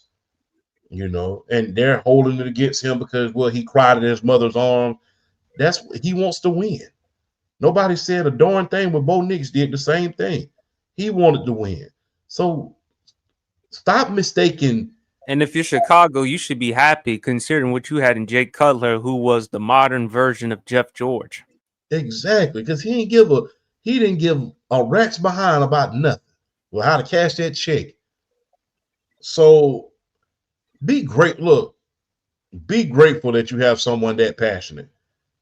Be grateful, because not everybody has that passion. You see a lot of guys around the league that just don't give a crap. And when you have that I don't give a crap attitude, it's contagious a lot. When you don't give a crap, your leader doesn't give a crap, then guess what? It's a lot of I don't give a crap. And too much I don't give a crap will leave you with crap. I'm putting it in a nice way. So, but yeah, be grateful for the passion. Regardless of how he paints his nails, him being unique, the fashion, it's a new day and age. And us old folks have to accept that. The days of the low haircut, no facial hair, none of that, all that is gone. Put that behind us. It's a new day and age. It's that the old school The thing about the old days is it's old and it's gone. So let's find out if he can play football, if he's truly what we think he is, and what we think he can be, and shut that other mess up because it's not worth what the cat covers up, and the cat don't cover up nothing but crap. So let's just find out if he can play football. If he can play football, so be it. If he can't, it'll be because he can't play football. But cut all this unnecessary stuff out. But you got to stop overthrowing the king at this point because man, but like I stated, I would rather for you to overthrow it and nobody gets it than to underthrow it and somebody gets it. So there's a flip side to every little coin. But you got to work on a lot of things. But JJ McCarthy, he's definitely proven dividends. And in my humble opinion, out of every second year quarterback, outside of I'll say maybe Bo Nix. I think that because he has that defense out there in Denver is stifling. I'm just gonna be real.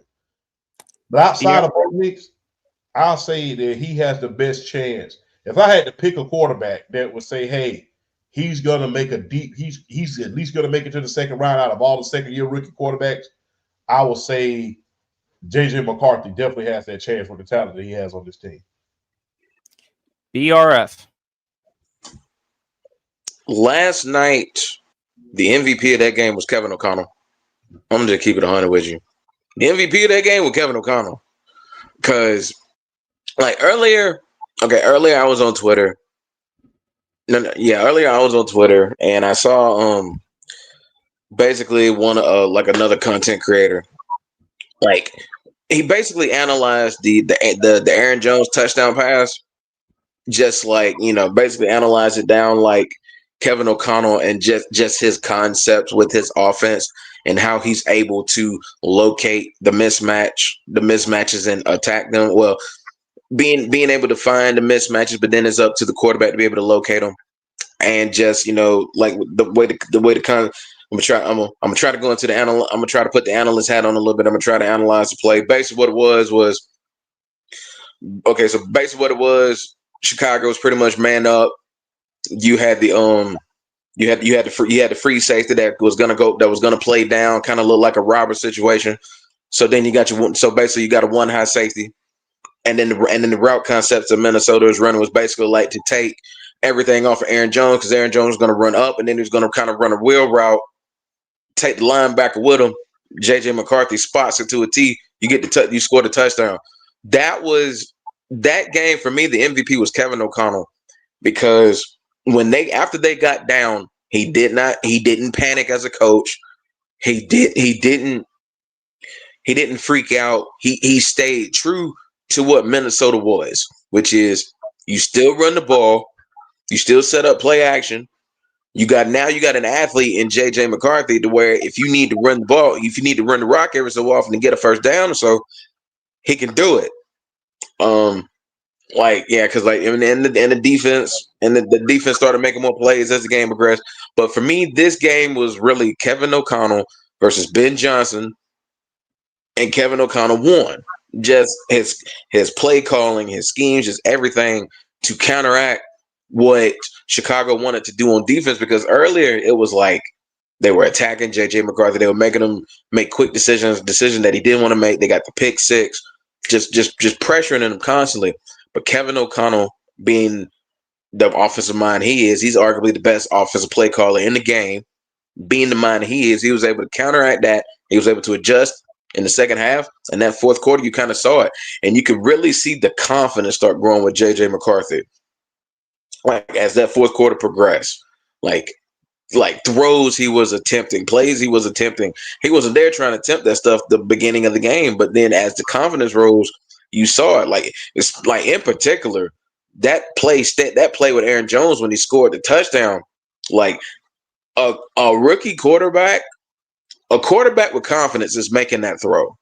A quarterback that's rattled and is worried as far as turning the ball over is not going to attempt that throw. So shout out to Kevin O'Connell for staying calm under pressure, which allows his quarterback to stay calm under pressure. And it just kind of gradually built and built and built. They didn't get away from their game. They ran Aaron Jones. They ran Jordan Mason. They did not stop. they didn't stop. They kept the pressure going. They just kept wearing down Chicago's defense. And then when it got that down to the nitty-gritty, Chicago got tired, and then they started attacking them over the top. For me, that was a Kevin O'Connell game. That's why Kevin O'Connell is so respected by all his peers as far as coaching-wise in the National Football League. Just his ability to scheme and create these concepts that can attack these defenses from any which way possible. So, like I said, for me, Kevin O'Connell, for me, won that game for the Minnesota Vikings, because if he doesn't stay true to the nature of his offense and what they are, Minnesota gets destroyed. They get blasted. They get laughed out of Chicago. So shout out to Kevin O'Connell for just staying cool under pressure and just keeping his quarterback with the right mindset, being able to make plays and ultimately coming back and get that win. To me, that was a Kevin O'Connell game. That's why Kevin O'Connell is arguably the greatest play caller in the league, because of games like that. He is like one of the great play callers. He's one of the best guys as far as like coming up with schemes and his strategy and everything. Kevin O'Connell is him when it comes to being a head coach. So shout out to him. Let me tell you something. Minnesota's going to be a problem if Kevin O'Connell is going to stay on this game as far as like his offensive play calling and everything like that. So shout out to Kevin O'Connell. He was the reason Minnesota won that game last night. Yeah, man.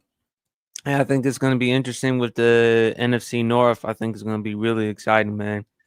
But let's talk about the Steelers versus the Jets. Aaron Rodgers has returned back to MetLife Stadium, 4 touchdowns in that game. Justin Fields played really well, man. So BRF, what are your thoughts about the Steelers versus Jets game? Arguably the best game of the weekend. That was arguably the best game of the weekend. Outside of Ravens Bills. I'll definitely. I'll say that's probably the best game of the weekend. That wasn't Baltimore and Buffalo. That was the best game of the weekend. Justin Fields had a hell of a performance. Hell of a performance. New York Jets had plenty opportunities to win that game because he was keeping them in it. And I liked the New York Jets, their the offensive scheme, what it seems like they're gonna want to do with Justin Fields. I like what I feel like they're gonna do. They're not going to try to do too much. They're not going to try to put too much on him. They're going to work around his strengths as far as his ability to run.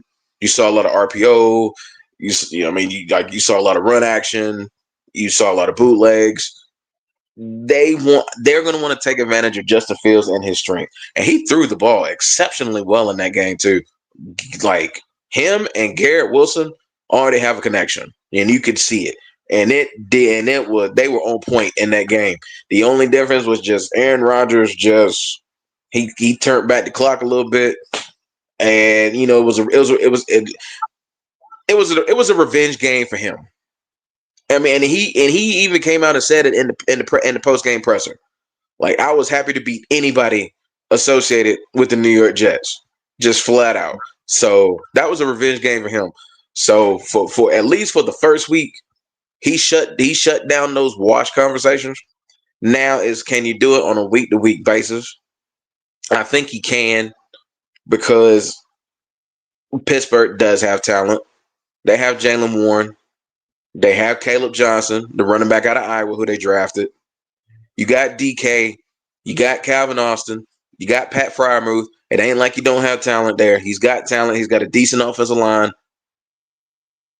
You know what I'm saying? And he doesn't even have to be peak Aaron Rodgers. He just has to be respectable, not turn the ball over, not make mistakes, give you that kind of splash play every once in a while.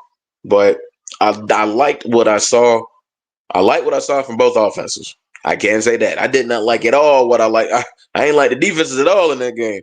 But I did like what I saw from both offenses and how they basically played to each of their quarterback strengths. And the end result was 34-32. It was a freaking shootout.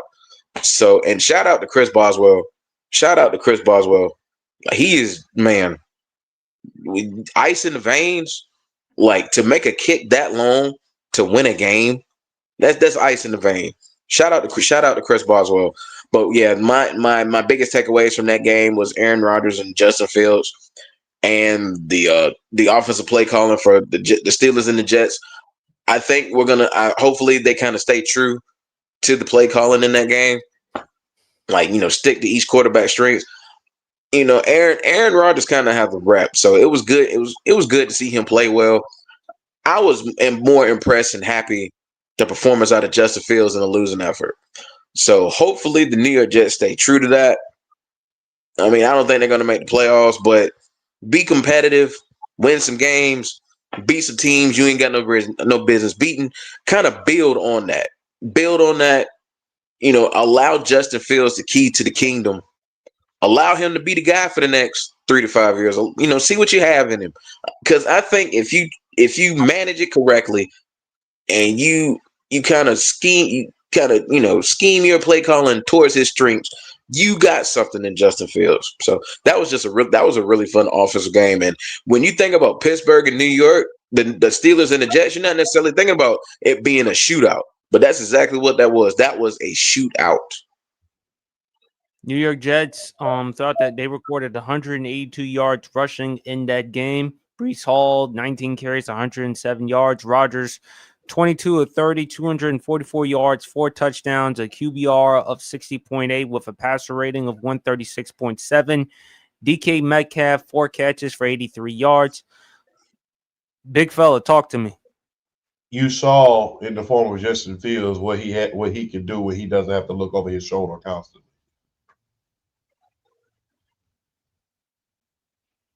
And when he has some coaching. Somebody who's going to really invest in him as far as offense is concerned. In Chicago, he was deemed as the savior. Not so much. Went to Pittsburgh, he was kind of looking over his shoulder all the time. Now he's able to play with reckless abandonment. And you're able to see the results of that the first game. I'm glad that he was able to play that. I mean, I hope that it continues, that he shows people that, hey, I was drafted in top 10 for a reason. I'm glad that he was able to show that. I hope it continues to show. As far as A-Rod is concerned, I hope it continues. I hope it continues. And it's always good when you see the rise, the fall, and then the rise again of a legend. That's always the fun thing about it. Funniest thing about Tom Brady, we never got to see an actual fall. You never got to see an actual just super fall from grace. We never saw him with a season that was just so bad that you just like, damn, I hope you retire. Because even when he came back that last season, they still made the playoffs. So you never got to see a true fall. With Aaron Rodgers, you got to see a true fall. You got to see him go through the adversity of the Achilles, the adversity of New York, people counting him out, people saying that he's a politician as far as, in the locker room and influences, which he was. All the criticisms that he has are fair. But to see him back it up and be able to back it up finally with his play, vintage Aaron Rodgers, that's great. I hope it continues. And I'm hoping that he's able to do even more great things. Because when you see a legend like that and you think he's on the brink of retirement, but he comes out and he just goes lights out. Lights out. It's something special. I'm hoping at the beginning of the year, I was really doubting this situation because I'm like, if it's anybody that could cause Mike Tomlin to lose their job, it's Aaron Rodgers. I'm hoping that he's on the verge of proving me wrong. That's all I have to say about that. Only time will tell at this point, but overall, he had a heck of a performance. We can't argue about that. What better way to start off the season by going up against your old team and putting on a statement game? Fellas, let's keep it real short and quick. We got ourselves our NFL picks. First game, Jaguars at Bengals. Cincy is a 3.5-point favorite. Cincinnati. Upset. Going with the upset. Jacksonville. I'm going with Jacksonville too. Giants at Cowboys. Cowboys are a 5.5-point favorite. I'm going with Dallas in this one because if Dallas, you can't win this one, I don't know what to tell you. And Russell Wilson, although last week against the Commanders, you had to go without your best offensive lineman, Andrew Thomas, but still the lack of creativity, they couldn't able to convert on fourth downs, particularly a third or fourth downs in the red zone. They only managed to score 6 points in that game. That you got to find a way. And if you continuously see disappointing or upsetting performances with this team, as well as Malik Neighbors pouting on the sideline, they're gonna throw in Jackson Dart. The only positive thing I saw in that game was Brian Burns with the 2 sacks and Cam Scatterboo with some of the plays that he made as far as trucking. So I got the Cowboys in this one. I believe CD will have a bounce back game. I think Dak is probably going to throw at least 3 or 4 touchdowns. Cowboys win very convincingly. I have it 35-13 Dallas.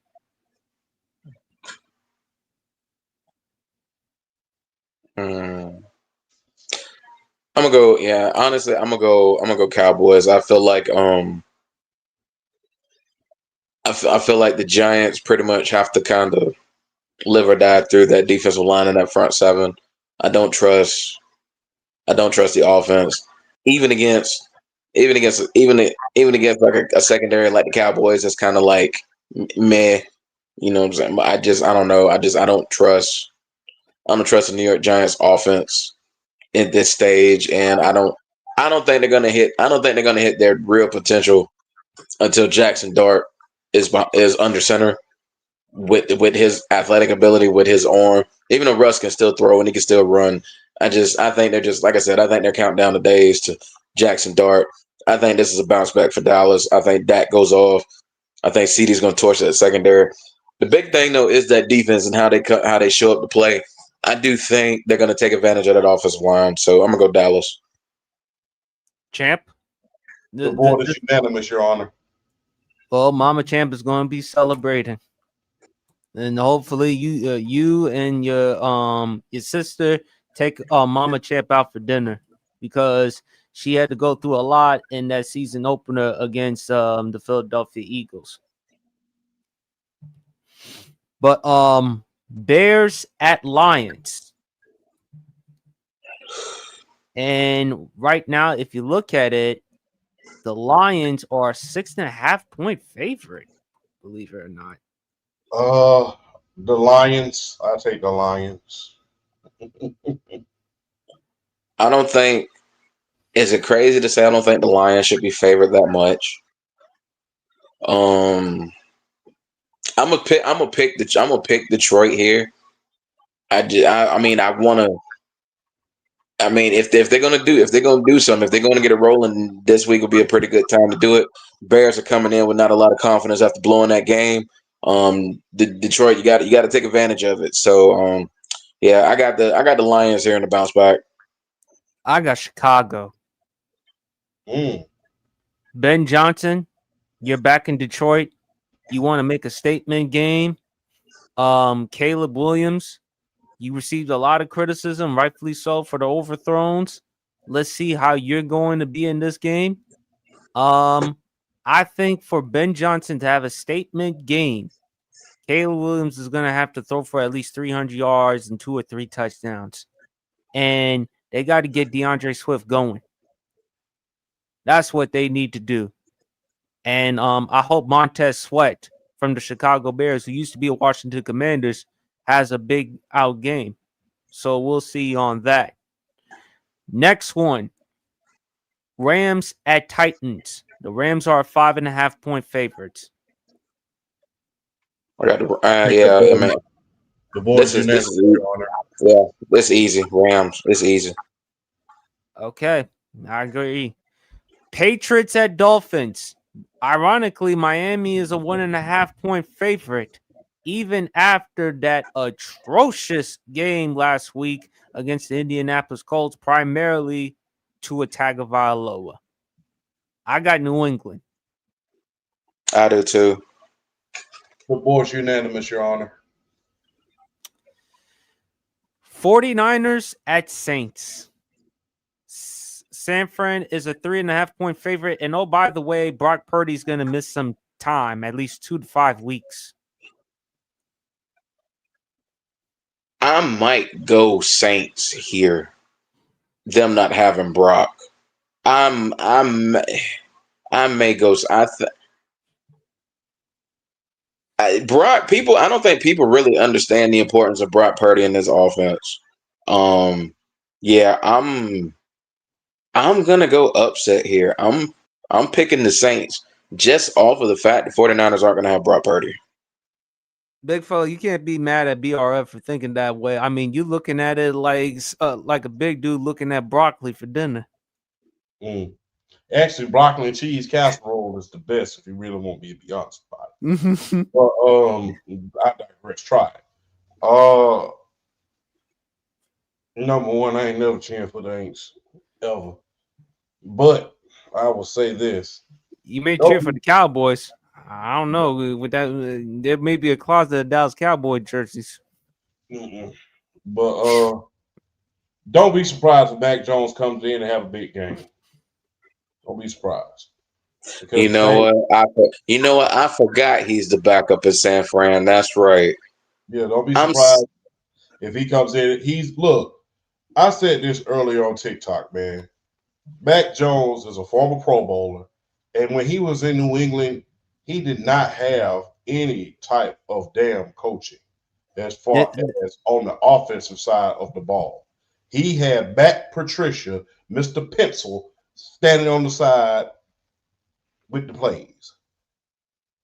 Did I not say that? Did I not say that, champ, about Bill Belichick on why I have him as a tweener? You had him as a baby face. I told you. Yeah, he didn't have the offensive coaching that he needed. By that time, although Josh McDaniels, he ain't worth the salt and the bread as a head coach. Offensively, he could have helped that team out a lot more had he been there throughout Mac Jones's tenure. But when you think about the fact that he has offensive coaching at this point, and Robert Solomon's back on there, he's able to focus on the defense, and you got good offensive coordinators. You have.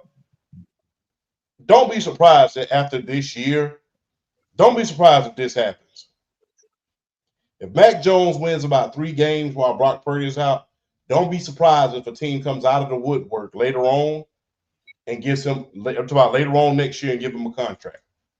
Not a big, huge one, but like a medium size, but like a small one, just to kind of bring him in and see what he can do. Well, he is the type of quarterback for them. Same thing happened to Sam Darnold. He left the tutelage of Kyle Shanahan, went to the Minnesota Vikings, and went to Seattle and got paid. So Mac Jones is a lot better than I think that he is. He is a former Pro Bowler, and like I said, I don't think that he had the offensive coaching that he needed in New England. I think that the whole Doug Peterson situation was bad too, and so he hasn't had the coaching that he has now. So I think that he's going to do good over the course of the next couple games. Bills at Jets. Buffalo's a 6.5-point favorite. Francis want Buffalo. Yeah, Buffalo. I'm going with Buffalo, but if I'm Buffalo, Ed Oliver will not play due to the ankle injury. So, important to point that out. All right, the next one, Seahawks at Steelers. Steelers are a 2.5-point favorite. Pittsburgh. Cleveland at Baltimore. Baltimore is an 11.5-point favorite. Jesus Christ. Whew. Yeah.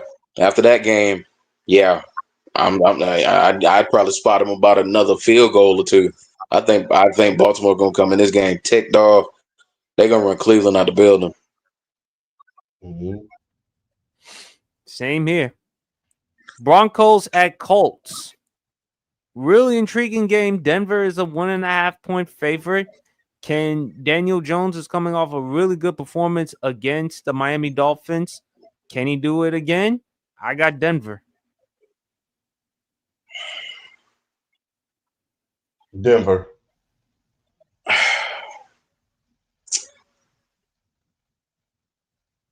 I'm gonna go Colts. I like what I saw from them in week one. Particularly, I like what I saw from the defensive side of the ball. And you kind of saw Bo Nix how he struggled in week one. I think Indianapolis can do some similar things to him on the defensive side of the ball. That with the front seven they have, I'm a shock pick an upset here. I'm gonna pick the Colts to win this. All right, that's good. Panthers at Cardinals. Arizona is a 6.5-point favorite. Say that again. The Cardinals versus who? Panthers. Carolina. Cardinals. Yeah. Cardinals. Philly at Kansas City, and Philly is a 1.5-point favorite. Remember, Jalen Carter will not be suspended. He was fined $57,222 for spitting at Dak Prescott on last Thursday night's football game in the season opener against the Dallas Cowboys. I was not surprised. Hey, not to toot my own horn or anything like that, because I don't like bragging, but I did say he would face at least a fine, not a suspension, because if you're Roger Goodell, do you really want to suspend outside of Saquon Barkley, the best player for the Philadelphia Eagles, going up against the Kansas City Chiefs, the Super Bowl rematch? Now, if it were a meaningless football team like the Cleveland Browns or the Tennessee Titans or the New York Giants, then I would see Jalen Carter being suspended.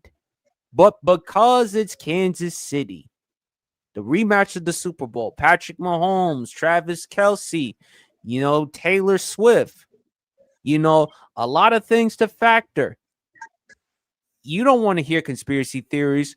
Well, if Jalen Carter did not play, we would have won the game. If you're a Philadelphia Eagles fan, you don't want to hear those conspiracy theories or what ifs. If you are the NFL, you might as well allow Jalen Carter to play. And on top of that, we mentioned last week on the pod, the late great Sean Taylor, he was fined $17,000 for spitting at Michael Pittman. He wasn't suspended. Terrell Owens fined $35,000 for spitting at D'Angelo Hall. He was never suspended. Bill Romanowski. Yep. Was he suspended? No. So, although it's at Kansas City, I still got Eagles because I think Jalen Hurts is going to have another good enough performance. Even if they're going to try to focus on shutting down Saquon Barkley, still in all, Jalen Hurts showed and will prove once again why he is a top 10 quarterback in the NFL, and he will have a good enough performance just like he did in the Super Bowl. So I have the Eagles. Who wins? Don't be surprised if Kansas City just show up because it's Kansas City. I'm going to pick the Eagles, though. I do think they're just kind of – I think they're kind of clicking too much right now. Kansas City just kind of trying to find some leverage to stand on. But like I said, it's the Chiefs. Don't be surprised in a high-pressure situation like that, Patrick Mahomes don't show up. Don't be surprised he shows up. But I'm going to pick the Eagles just out of sheer team cohesion and just playing better ball right now. All right. Sunday Night Football, Atlanta at Minnesota. Minnesota's a 3.5-point favorite. F-I-L-A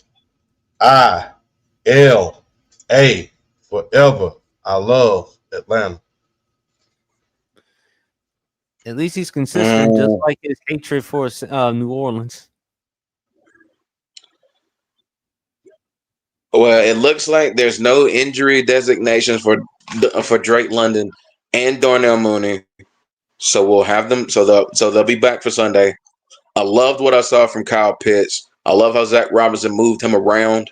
I want to see more of that, even with Darnell Mooney coming back. That being said, I'm not going to pick with my heart. I'm going to pick with my head. I do see Minnesota winning this game just because.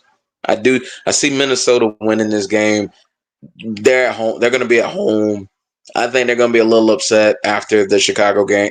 They're going to be more. They're going to be like on. They're ranked cloud 9 after that Chicago game. I think they're going to use it as added motivation. And I will say this though, Michael Penix Jr. and JJ McCarthy. This is the first time they'll played against each other since that national championship game where Michigan beat Washington. So there's a little added narrative into that one as well. But I'm gonna go Minnesota. I guess it's a little reverse psychology, but I'm just analyzing the game on a real perspective. I think Minnesota at home. I'm gonna give a slight edge to them. I'll pick them, but you know, I don't know. I'm kind of picking with my head here. I'm gonna go with the Falcons on this one. Mm. Bucks at Texans. Texans are 2.5-point favorites. I'm gonna go with Tampa because I don't trust Houston's O-line protecting CJ Stroud. Same. Yeah, I'm gonna go Tampa. Yep. And the last one for the Monday Night Football game, you got the Chargers at the Raiders. I got Chargers. San Chargers. Diego Superchargers. Well, they LA now, but I had to put that in there. Mm-hmm. All right, folks. Time for my favorite topic, babyface heel. Now, for those who may not know what babyface heel means in wrestling terminology, babyface means good guy hero, a heel, a bad guy, villain, and tweener, someone in between. So I come up with a list of athletes or celebrities, and me and the panel, we going to decide whether they are a babyface, heel, or tweener. Now, the first one is in the NFL. Matty Ice, Matt Ryan. I think babyface because he hasn't gotten the credit or recognition that he deserves. People always bring up that 28-3 lead, but Matt Ryan has been a good enough quarterback. He's been consistent. I believe he will go to the Pro Football Hall of Fame. He has enough of a case. I mean, that NFC South division, there's him, Drew Brees, Cam Newton. You want to talk about a quarterback division? That was it right there. Mm-hmm. And then, of course, him, Julio Jones, the combination. But it wasn't just Julio Jones. He also had Tony Gonzalez. He also had Roddy White. You know, Atlanta, one thing that they're known for doing is producing offense. And Matt Ryan was the guy as the successor post Michael Vick. And Matt Ryan has made enough of a case, hasn't gotten enough credit. Not just in the NFL, but also in Atlanta. Because when you think of Atlanta, they still, of course, you can't forget or disregard the Michael Vick experience. That was one for the ages. But Matt Ryan made you feel more than proud to be as an Atlanta fan, as an Atlanta sports fan. He did a lot of good for that community. Class act. I believe he'll get into the Pro Football Hall of Fame. Maybe not as a first ballot, but third, fourth, whatever type of ballot. If Phillip Rivers, he's going to be in the discussion for the Hall of Fame. Why not Matt Ryan? And I think Matt Ryan has put up consistent numbers each and every year, and hasn't gotten enough of the credit or the recognition as he deserves. So I say Matt Ryan, babyface. Babyface. I say babyface. Look, everybody. I'll make this comparison. When it came to the Atlanta franchise in the city, I'll make this comparison. It's kind of a crazy comparison, but I'll compare it anyway. It's kind of like Michael Vick was Mike Tyson and Matt Ryan was Lennox Lewis. When you think about how exciting Mike Tyson was as far as the knockout power, the speed, the power, the defense, able to just split defenders up and down. That's how electrifying that he was. When you think about Lennox Lewis, he was a winner, but not necessarily up to the excitement level of Tyson, if I'm making sense or not. So when you think about the fundamentals, when you think about what it takes to win, you think about Lennox Lewis when you think about that. But when you think about excitement, you don't necessarily think about him. You think about Tyson. So that's what I compare that to. Everybody never forgot about Michael Vick because he put us back on the map after the Super Bowl. And he was very, very popular, man. And the dynamic of the city, when you talk about a quarterback, when you're a black quarterback in Atlanta, one of the meccas of America for African Americans, it's an amazing feeling. And for him to come in and have to deal with all of that on top of being burdened with winning a Super Bowl, I think he handled that greatly. Matt Ryan, before Matt Ryan came in, we did not have back-to-back winning season in the history of the franchise. For the first 5 years, we did not have a losing season. When you talk, I will just be real. During the Matt Ryan era, I was excited every single Sunday morning to get up and watch Atlanta play because I knew we had a chance to win. And I'm talking about legitimately, not on no fluke plays. We had a chance to beat teams and go out there and just put them on their behinds. During the Matt Ryan era, I look forward to waking up every morning, every Sunday morning, and watching Atlanta Falcons football. Now, granted, I'm a diehard Falcons fan. I was going to watch them anyway, but everything stopped when he came on, when he became part of that team, especially after that first year. His first pass in the NFL set the tone.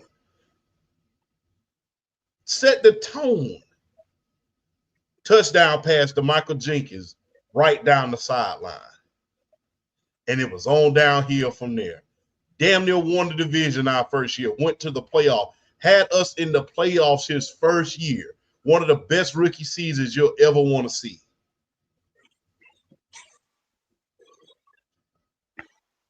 Second year, not so good. Third year, played lights out. Was in MVP conversations not once, but at least 3 times in his career. Yeah. And then towards the end of it, even though he was losing, his numbers was better than his MVP year. Matty Ice, man, thank you for making Atlanta a winner. I know we did not win a Super Bowl, man, but look, it is so darn difficult to win a Super Bowl, especially when you play against the greatest of all time. I cannot fault you for losing that Super Bowl. I still fault Kyle Shanahan. The only thing he had to do was run that ball. But Matty Ice, man, I don't think people understand this. Matty Ice was not only a staple on the football field. He was a staple in the community in Atlanta. He was always hosting camps, doing football camps, doing fundraisers, doing things of that nature. And he was always involved in the community. He was the old school guy who was a part of the community as a quarterback. He was a part of the community. You could walk around in the city of Atlanta and see him. You don't really see stuff like that nowadays. He was reachable. He was part of that community. He was at the Braves game. He was at the Braves game in a couple Braves games. I mean, he was even in this past year when I went up to Atlanta Falcons training camp. He was at the Falcons training camp. He's still a part of that team. Matty Ice, man, every day I woke up on Sunday and you played for my Atlanta Falcons, I knew we had a chance to win that game, no matter who we played. No matter if he played the best team in the NFL, I knew we had a chance to win. not on no fluke stuff. I knew we had it, especially when you got the fantastic trio. When we had Roddy White, Julio, and Tony, I knew we had a chance to do a lot of special things. And if it wasn't for a lot of different things that happened, they was determined to make that Brother Bowl happen. Because that call at the end of the game against the San Francisco 49ers in that NFC Championship game, that was a farce. That was a farce, and they know it. That was holding. That was pass interference. So there's a lot of chances that they had to win the Super Bowl, man, especially 28-3. They got a lot of number one seeds. They brought, look, a lot of people bring excitement to your life. Not enough people bring winning culture to your life. Vic brought excitement. Matt Ryan brought winning culture. When we went to the game on Sunday, when you had 12 Gauge, Julio Jones, Tony Gonzalez, Austin Hooper, some of the great players that we had on that team, we had a chance to win every single Sunday. We had a chance to be real darn good, man. And I'm just thankful that I got a chance to see that era. I didn't have to ask about the era of Steve Barkowski. I didn't have to reminisce on the Michael Vick era, although it was a good era. I knew for years, we didn't have a losing season until I think like the 6th year he was there. And that was because a lot of injuries. 2013, I believe, was the first losing season. Exactly. He got there in like 2008. We didn't have a losing season for damn near 6 years after never having a winning season, after never having back-to-back winning seasons. And look, fifth most fourth quarter comebacks in the history of the NFL. Matty Ice, thank you, man. I know a lot of people don't appreciate you because they were so used to the excitement, but hey, you brought winning to Atlanta, winning to the state of Georgia. And when I woke up and I watched you every single Sunday, I knew we had a chance to win this damn game. And when I said we're going to win this game, I can legitimately be proven right. So big ups to Matt Ryan, man. Undisputed babyface. BRF. I mean, babyface, greatest player in the history of the franchise. I mean, some people, you might say Dion, you might say Vic. No, it's Matt Ryan. Matt Ryan's the greatest player in the history of this franchise. He's the first player in the history of this franchise to win a league MVP. I mean, 10 straight years, 4,000 yards. Only quarterback to this day still that's done that. 4-time Pro Bowler. This is, people sleep on how good Matt Ryan was, but in the era of when Manning was still at his peak, Brady, Breeze, Aaron Rodgers. We talk about Breeze and how he was so good, but like he never won an MVP. Matt Ryan got one. 2016, one of the greatest, I think a top 10 season quarterback wise, arguably in the history of the league.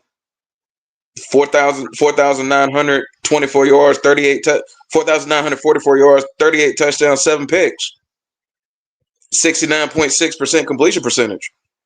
Dude was on a different type of zone in 2016. He was in a different level. But yeah, like it's not just how good he was on the field. It's what he's done in Atlanta, in the community, like always accessible, like it's like no matter what fans said about him or how they treated him, he never was down about it. He always kept a smile on his face. He always stayed positive about it, and he still does to this day. Because I mean, let's keep it a buck, and let's keep it 100. I'm a Falcons fan through and through, so I'm gonna ride with Falcons fans. But when it comes to Matt Ryan, I'm gonna need y'all shut the hell up. I'm gonna need y'all shut up. Quit with these stupid nicknames. We get bad quarterback play. You always want to compare it to Matt Ryan, and it's like Let me tell y'all something. Y'all always want to talk about Matt Ryan was carried by this person, carried by this person. Y'all do notice whenever a high-profile wide receiver leaves Atlanta and goes to a new team, do you hear from said wide receiver ever again? Austin Hooper got a bag. Who is he at this point? Twig Harry Douglas got a bag. Who is he? He working on TV now. He got a bag for Tennessee. You ain't hear from him again. Even Julio. Julio left. Julio left in what was it? 2021. Julio left, got traded, went to Tennessee when he was still kind of at the peak of his powers. Didn't have that good a year. Matt Ryan in 2021, his last year in Atlanta, was 16 yards short of going 4,000 for an 11 straight year. So people can miss me with this whole Matt Ryan was carried by this person, was carried by this person. Matt Ryan's career was carried by Julio Jones. Matt Ryan won Offensive Rookie of the Year and was already a Pro Bowl caliber quarterback before Julio Jones even got there. And the consistency throughout his entire career. He is the Dan Marino of this generation. If you want to talk about consistent players who were really, really good, who hit a peak that we still talk about, but yet couldn't win a championship. If you want to look at all of the really good quarterbacks that played during our era that didn't win a championship, you're not about to sit here and tell me Matt Ryan's not the best of those quarterbacks of this generation, outside of maybe Breeze. If you want to say Breeze, that's fine. But when you're talking about guys like Breeze, when you're talking about guys like Phillip Rivers, when you're talking about guys like a Cam Newton, guys like that, Matt Ryan is the best quarterback that's not Drew Brees that didn't win a championship. And those Matt Ryan, Drew Brees games in like the early 2010s when Atlanta and New Orleans were both kind of like at their peaks. Like Atlanta was coming into their own. New Orleans was fresh off a championship, but I mean, was still competing year after year after year.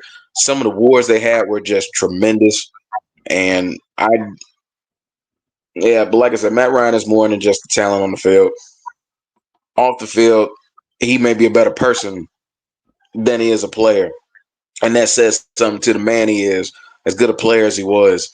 I think Matt Ryan is most definitely in babyface. Like I said, he is the greatest player in the history of the franchise. And if anybody wants to debate me on that, feel free. You ain't gonna win, but I welcome any debate.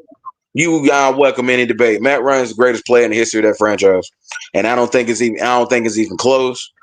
He is a babyface because as good as he is on the field, he was even better off the field. And honestly, that is like, as a Falcons fan, that's like one of my goals. I want to meet this man at some point. I want to pick his brain. I want to talk football with him. I want to meet this man at some point. So shout out to Matt Ryan. You did my soul proud, especially after the Michael Vick fiasco, to come in and really stabilize his franchise after the Michael Vick situation. To go 5 straight years with a winning record. And I mean, you know what I'm saying? Yeah, I mean, 2009, we didn't make the playoffs. We were still 9-7. So, I mean, that's just one of those. 2009 was just one of those years where unfortunate things happen. Things didn't go their way. But let me tell you something. Falcons fans really need to start. Yeah, exactly. Falcons fans really need to appreciate Matt Ryan a lot more than they do, because it's not like the Atlanta Falcons are synonymous with winning. So they really need to appreciate him a lot more than they do. So shout out to number 2, greatest player in the history of the franchise, definite babyface. Shout out to some comments from Cheese and the Bear podcast, and also Inside the Locker Room. Respect the Matt Ryan pick, but I do love John Abraham. Yeah, that is a very good one. I mean, John Abraham was a very good contributor for the Atlanta Falcons, and he was also good for the New York Jets. Champ, I'm gonna let you go on this one. Kobe Bryant.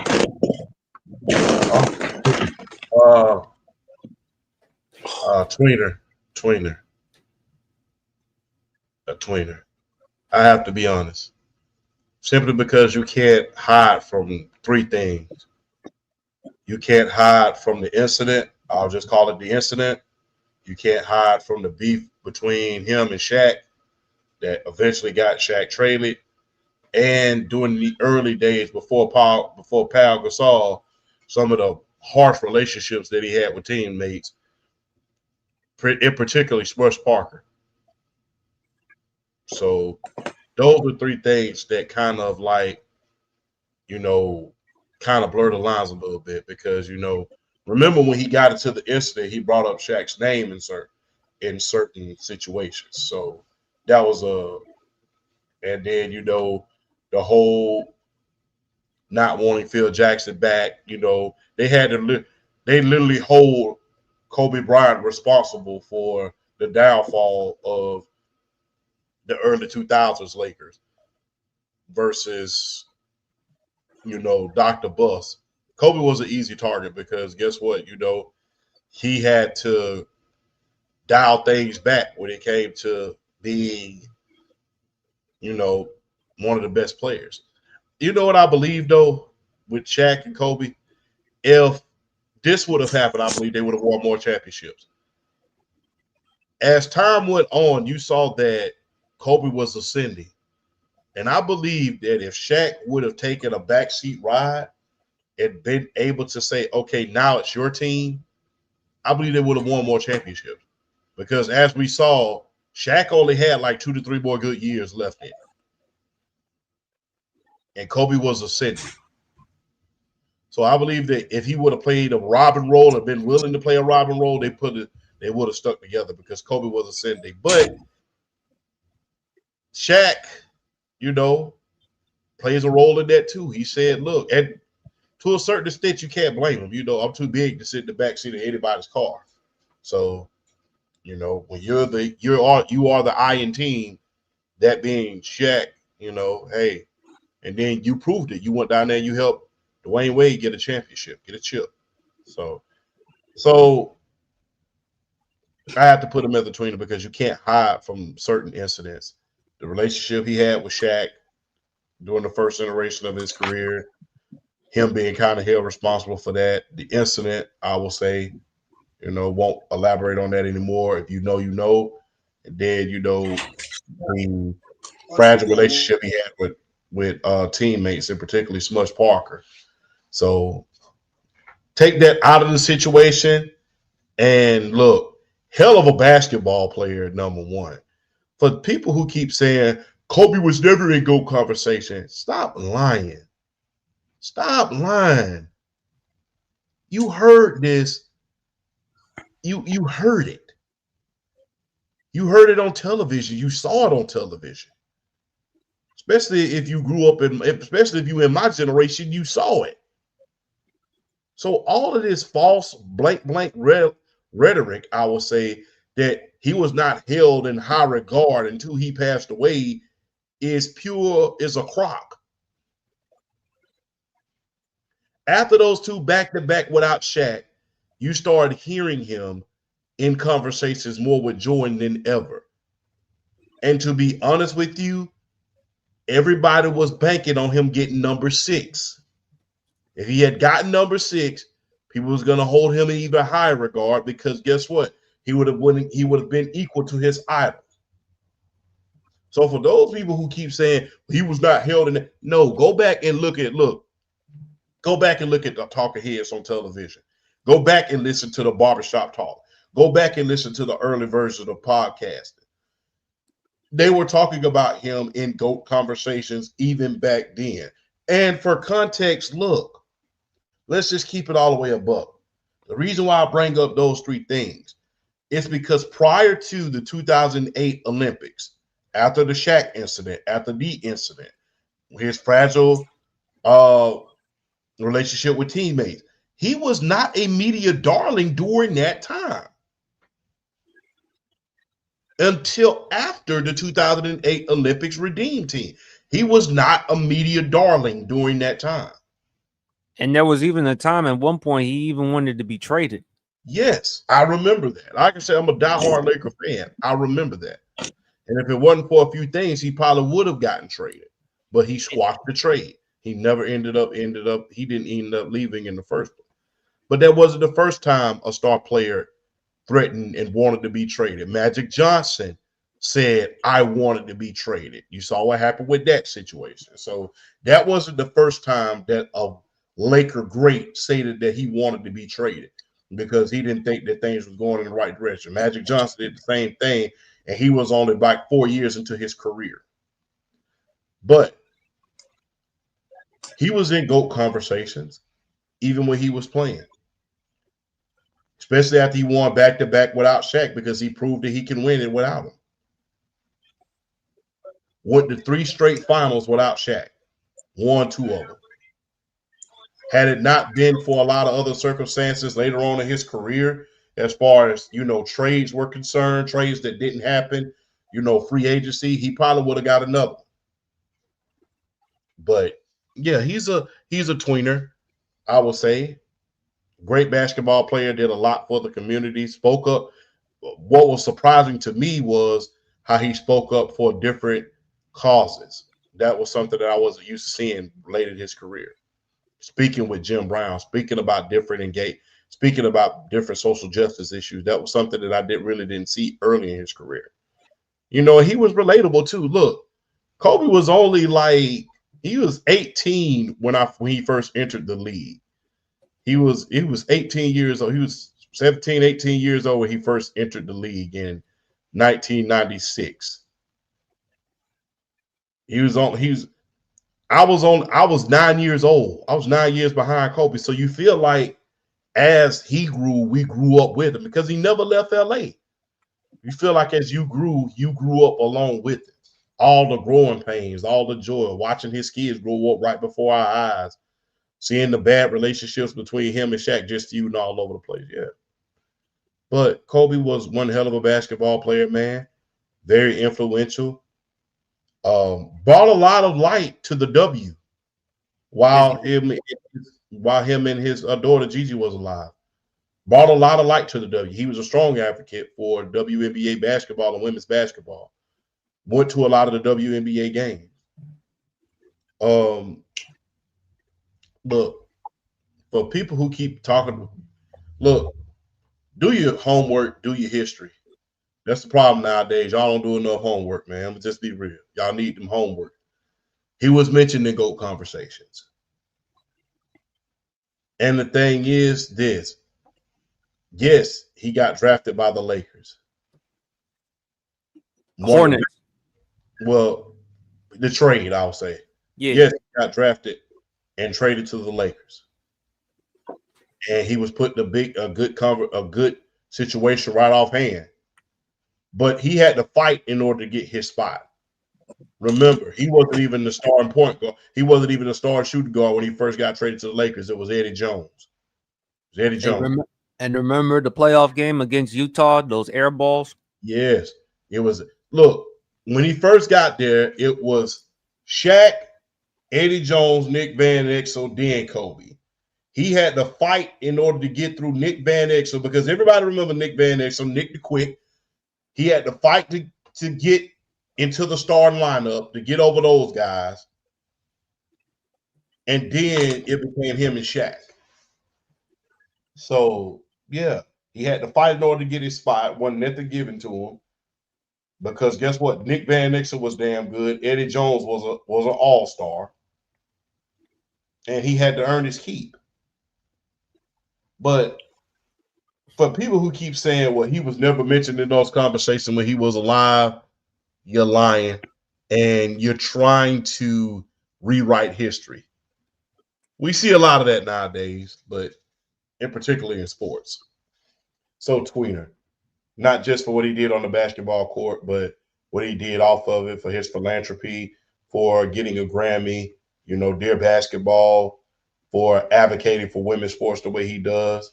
I mean, it would have been so amazing if he was still alive, seeing Gigi go to UConn and eventually coming to the W. That would have been special. So rest in peace to the late, great one, man. The mama mentality. Bro. Champ, I gotta hold your feet to the fire. I completely disagree with you, brother. Babyface. He's Kobe Bryant. The Black Mamba is a babyface. Look, I call Mike Tyson a babyface. And just like Kobe Bryant, Mike Tyson went through his ordeal. Mike Tyson was convicted of rape back in 1992. Even though you and I, we don't believe he did it. He didn't have the best representation in the world. He had a tax lawyer. How the hell you gonna defend me in an essay case? I got a tax lawyer. No, it wasn't an essay. It was a rape case. And I'm being kind with my words right about now. I know, but eventually people gonna know. You told me before. It's kind of like in Vietnam. I'm going to Vietnam with a BB gun. Yeah, basically. Champ, the reason why I call Kobe Bryant a babyface, he personified what you can be as long as you're willing to work hard and put in the time. Kobe's no nonsense. Kobe had to work, fight for everything. He was our Michael Jordan, post Michael Jordan, as far as the mentality, the way he walked, the way he talked, the way he put in the time. Dear Basketball, yes, won an Oscar. Kobe showed you that he can not only succeed in basketball, not only with Mamba mentality, but also in life. And I hate to use this as an example, but I'm sorry, Gayle King got a lot of blowback. Remember that interview that she did with Lisa Leslie? Oh man, that was I never forget. That one got out of hand real quick. Remember, and I know you're gonna laugh when I say this, but I remember this. Remember that got so big that Snoop Dogg even said something about it. And even his mama had to make him apologize. Yes, and not only that, a certain someone brought him to the table. You know,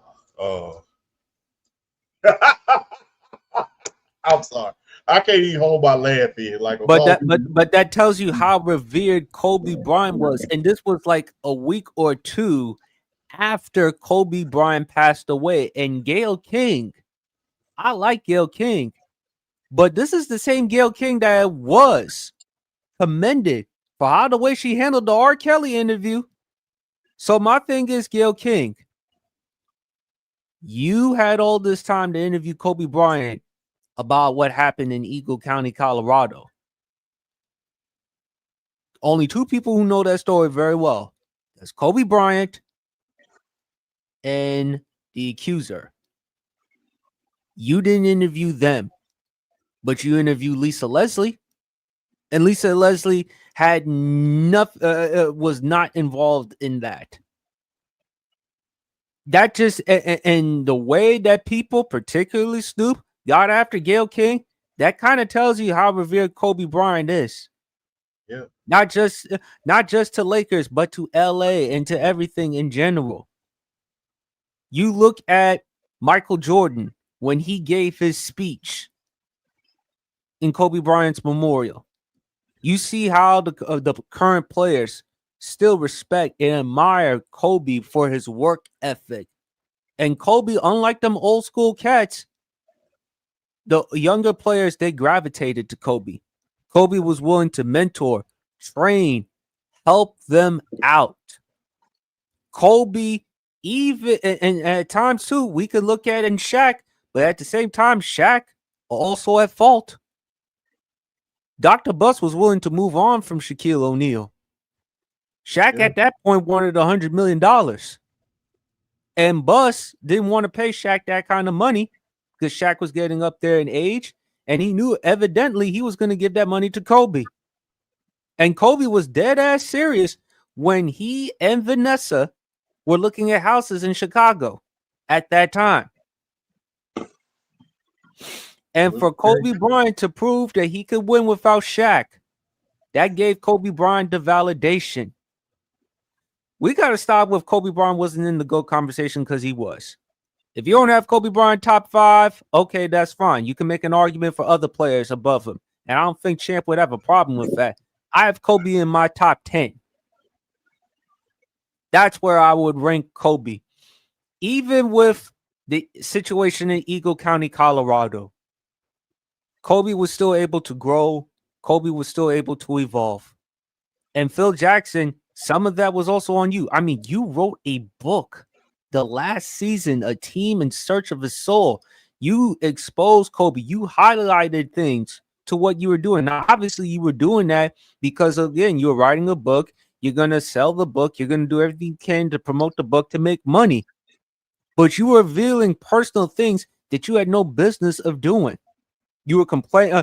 You talked about how with Kobe Bryant, I won't coach this team anymore as long as he's still on the roster. I believe it was the conversation he had with Mitch Kupchak. I won't coach this team anymore as long as he's on that roster. I've had it with this kid. He won't listen to anyone. You talked about the plane that Kobe was complaining that he was flying on his way to Eagle County, Colorado and back. You were revealing personal stuff that you had no business of doing. So that kind of shows you how you are, Phil Jackson. That you are untrustworthy. It really does. I mean, and heck, to add on to that, look how the job Phil Jackson did with the New York Knicks. Although that's a story for another day. But Kobe Bryant, I say babyface, because still a lot of younger people gravitate. They still love Kobe. He is what they wanted as a superhero, as a role model, regardless of the accusations that he's had. Remember, champ, you always tell me, look, I mean, even though you may be disliked by the masses, you say that with Angel Reese. Yeah. And you see the backlash and criticism that Angel Reese has gotten lately, but still in all, LA, you won in LA, ain't easy the thing to do. You were able to overcome that. You were able to continue on with your career. And let's not forget his last game, that 61 point performance. Of all people, Shaq wanted him. Of all people, Shaq wanted him to do that. I need you to score 50 points.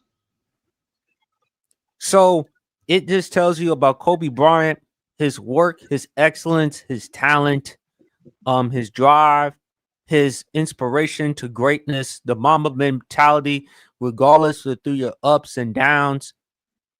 Keep going. In the words of Martin Lawrence, one of the greatest comedians, ride this motherfucker till the wheels fall off.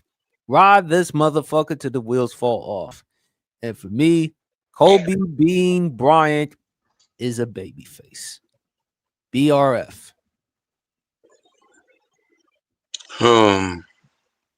Kobe is definitely one of the most polarizing figures in the history of sports.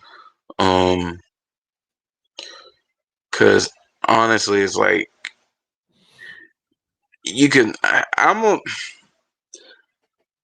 Like a lot of athletes kind of fall in this same kind of class where it's like, okay, I'll call you a tweener, but it's just mainly like like how polarizing you are. Like you have those that ride with Kobe, that love Kobe, that just idolize him, and then you have those that's that they hold I mean, let's just keep it a buck.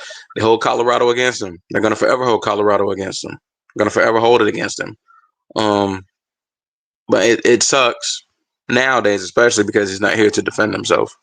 But yeah, I'll say tweener, more towards babyface leaning because of like after basketball, like what he made himself. As far as hashtag girl dad. I can relate. I'm a girl dad myself, so I can relate to that. And just the documentary he won the I believe, was it a Grammy or an Oscar? Oscar, Dear Basketball. Yeah, their basketball wins an Oscar.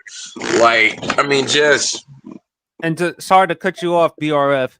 People who talk about how Kobe Bryant, how he got so much blowback because they kept bringing up the Eagle County, Colorado. Newsflash: Harvey Weinstein was won Academy Awards, and he was still able to keep them. So I don't want to hear that. Exactly. And let me tell you, and trust me, Harvey Weinstein is like it's like a conversation for like another month. The stuff that he's done, been accused of, I mean, that we practically know he's done. So we ain't even gonna go there as far as Harvey Weinstein and people trying to hold Kobe to these standards after after Colorado. But anytime a guy can go through something like that and have to go through rebuilding his image because he knows the kind of hit that's going to take on him, being in a situation like that, to be able to rebuild himself, to not only rebuild himself, make himself one of the best players in the league at that time, but then like after retirement, just being that guy, giving back to the community, doing all types of projects, and just I think the biggest thing with me with Kobe was just how he loved his girls. And, what I'm saying, like I said earlier, I can relate to that. Him and his love for his girls is like that's one of those things you see as far as like a man, having that kind of love in his heart, and kind of having that, it's a beautiful thing to see, and it's unfortunate. It's unfortunate, that helicopter accident took him and Gigi, because us as sports fans, can't nobody tell me they weren't excited at the prospect of Gianna Bryant wearing a Yukon Husky college uniform and then ultimately getting into the WNBA, because I mean it would have been a beautiful thing to see, and it's unfortunate. But yeah, I think it's tweener just on the standpoint of how polarizing he was as an athlete and a person, but you can never take away the accomplishments, the accolades, but then also just the humanitarianism, and just you know people, Mamba mentality. Like, he's one of the most influential players. Like, we talked about this in the topic a while back, like as far as like having and I've seen it discussed. Well, I've seen it discussed like an NBA Mount Rushmore off of just sheer influence to the game. Ain't no way Kobe's not in a Mount Rushmore when you want to talk about influential players, because mine is him, Mike, Steph, and surprisingly AI, not Braun. In terms of just in terms of an influential standpoint, that's my Mount Rushmore of NBA influential players. Um, like, growing up, yeah, come on, man. Growing up, ain't nobody gonna sit here and tell me they wasn't hanging with their boys and they wasn't shooting paper, balled up paper in the trash can, yelling Kobe. Come on, man. Come on, man. Come on, like, really? That's like, that's like influence on, like, that's influence on a whole nother level. And we can't say enough about just who what he grew into and what he became. And yeah, we know how, the stories as far as how hard he was as a teammate. But then it's like he kind of explained it like in an interview. It's like, what, like, people talk about how hard he was as a teammate. It's like, yeah, because you're not in. Yeah, I can sense it. I can see it in players. You're not the first to get there. You're not the last to leave. As far as like trusting his teammates to take the last shot, you weren't in there with me. You weren't the first to leave. You weren't the first to get there. You weren't the last to leave. How can I trust you with a shot like that? How can I trust you if you're not putting the same work ethic as I am? You know what I'm saying? He explained that. And it's like, you can't do nothing but respect that when a player is that committed to being great and that committed to excellence and wanting to hold himself to the highest of standards that no one else is going to be able to hold him to other than himself. So his polarization, is him being as polarizing a figure. For me, it is a tweener, but you just can't help You can't help but love the man and respect the man and admire everything he brought to the sport of basketball. Just everything he brought as a human being in general. So shout out, and RIP to the Black Mamba Kobe Bryant. Like I said, he's tweener, lean more babyface to me, but like I said, I feel like he's too polarizing of a figure for him not to be a tweener. But there's no way you cannot you can't not respect everything that he did and everything that he brought. So shout out to Kobe. Definitely shout out to Kobe. All right, one last one. Celebrity. I think it's pretty unanimous as a heel. Jada Pinkett Smith. Next. Now is unanimous. Yeah, now is very unanimous. Next.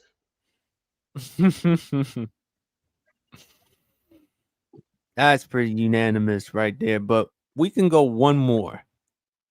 One of my favorite cartoon characters.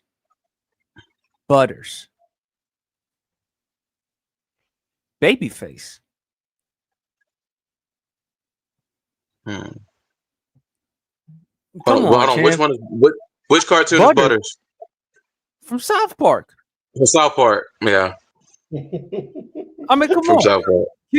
He takes a lot of shit from his parents. His parents ground him for every little for no reason whatsoever. Why you got to blame Butters in this? I brought Cartman. Yeah. Cartman has that main character energy. I mean, but Butters, but no, wait a minute. But Butters is a well lovable character on South Park. There's Cartman. There's Randy Marsh. There's a lot, but yeah. There's Butters, Kenny. Rest his soul, Chef Isaac Hayes. Yeah. Oh, yeah, Butters, man, that's a baby face, man. I can relate to that, man. I used to get grounded for no reason all the time. Granted, I probably deserved that shit, but but yeah, I can relate to getting grounded like that. Butters is cool. Butters is the absolute personification of fuck them kids. He got treated so bad. He is the personification of that phrase. He's a babyface just off of sheer sympathy alone. He just is. He's a babyface just off of sympathy. Look, exactly. Just off of sympathy alone. It's man. Like I said, personification of fuck them kids because bro. Just bro. Him and Kenny, without question, because Kenny obviously is poor. Butters, in the meantime, he just takes a lot of shit from not only his family, his friends, and everyone. And I'm like, why is Butters hated so much? Butters is like the South Park's version of Meg Griffin. That's a fair assessment. You see how much shit that Meg takes from the Griffin family, particularly from Peter and Lois? And I'm like, good Lord. Why? Like, why is she so despised? Like, what is it about Meg that you necessarily do not like about her? And I'm like, with Butters, what do you hate about Butters? Butters is a cool dude. I mean, he's funny. I mean, Professor Chaos and stuff like that. But other than that, Butters got. Actually, my favorite part is when he kicked his father in the groin area. I was kind of happy when Butters actually did that, or him learning how to become a pimp.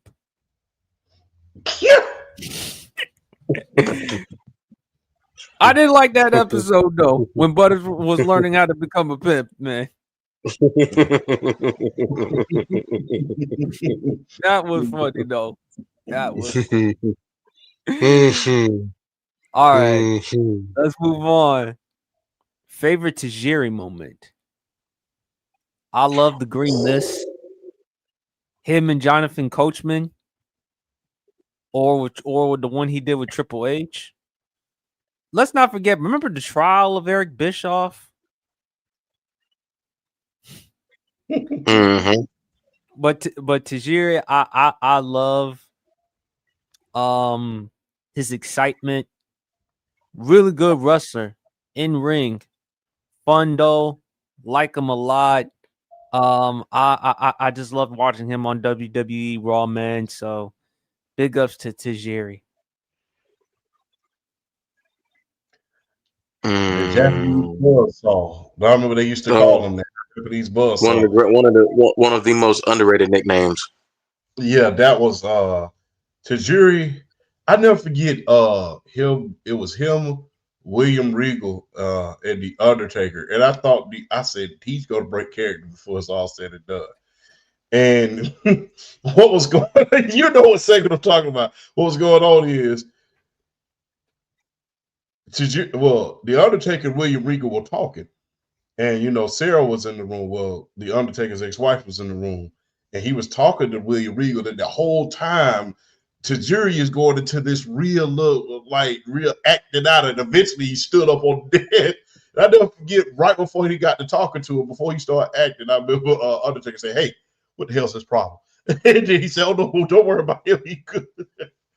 The oddest couple, people talk about Booker T and Goldust. I think the odd couple of the WWE had to be Tajiri and William Regal. You had this real buttoned up bow tie type of guy sipping tea and real business like versus Tajiri. He wanted to be around the ladies. He was always having fun, getting in trouble and all types of stuff. So yeah, that was that was good. That was the Japanese buck. That look, he was so underrated as a wrestler. That move list, especially the submission that he used to do on the ropes. That was the tarantula. Yes, that was theater. As much as he was a spectacle as far as leading up to things, he was a master in that ring. So Tajiri was amazing, man. Tajiri was amazing, man. But I have to say, man, every time he hit the tarantula, that was my favorite moment because I had never seen anything like that. I had never seen anything like that. People talk about the mist and stuff like that, but the fact that he was able to get people on that and wear them down, that was something to behold. So every time he did the tarantula, I was amazed, man. So that's my Tajiri moment. BRF. Favorite Tajiri moment. Peak Tajiri was ECW Tajiri. I mean, I enjoyed the entertainment factor of Tajiri and WWE. Winning the cruiserweight title. But yeah, peak Tajiri for me. My favorite Tajiri for me is ECW Tajiri. Like the three-way dances he had with him and Lil Guido and Super Crazy. Some of those matches just they like if you weren't a wrestling fan and if you were a casual, you weren't necessarily a wrestling fan at the time, and you wanted to watch some matches that could kind of get you into it. Watch any of the three-way dances that Tajiri, Super Crazy, and Lil Guido had before Guido became a Nunzio. Just watch those matches. Like some of the things Tajiri would do in ECW, just because of how much how known he is as a striker. Like one of my favorite moments, he was wrestling. If I'm correct, he was wrestling Super Crazy, and I think it was one of those three-way dances. I think they had already eliminated the first guy. So, anyways, so there's a table set up in the middle of the ring, and Super Crazy is on the outside of the ring, propping himself up because he's tired. They've had a grueling match. They're tired, so he's laying and he's propping on the table. Leave it to Tajiri, his genius in terms of his striking, to just front drop kick the edge of the table into his face. Like I said, peak Tajiri was ECW Tajiri. Just the innovation in his offense. Just yeah, like I mean, and he put on banger matches in ECW. Like I said before, he kind of bit the Japanese entertainment curse, which is WWF, WWE. Like when he was like serious competitor, Like some of the matches he had with some of the best, the main event guys in ECW. What, like I said, whether it was Super Crazy, whether it was somebody like Justin Credible at the time, who was ECW World Champion, Lance Storm, RVD, Jerry Lynn, like it didn't matter at the time. Like Tajiri was like one of the show stealing types. I wish when he got to WWE they used him a little more in kind of a serious capacity, because if they just turned him loose, like some of the matches he would have put on would have just been tremendous and legendary. So yeah, my favorite Tajiri moment is pretty much ECW Tajiri. I feel like that was the peak of his powers. He was the most entertaining, but you took him serious. He was just like in terms of like wrestling and all that stuff. Like Tajiri to me is like the ultimate assassin as far as like in the wrestling ring. So I always loved him. So yeah, my favorite Tajiri moment is basically his ECW run and some of the really good matches he had and some of the craziness he did. Just yeah, Tajiri in ECW was just so many levels compared to like what he was in WWE. Even though he was good, yeah, that Tajiri in ECW was like something. He was special. Like he was something special. He was. And last but not least, favorite Notorious B.I.G. track. I'll go. I Love the Dough with Jay-Z and Angela Winbush. Just listening to that earlier on my way to work. Of course, One More Chance, the remix. Everyday Struggle. Respect. Give Me the Loot. Notorious Thugs. Sky's the Limit.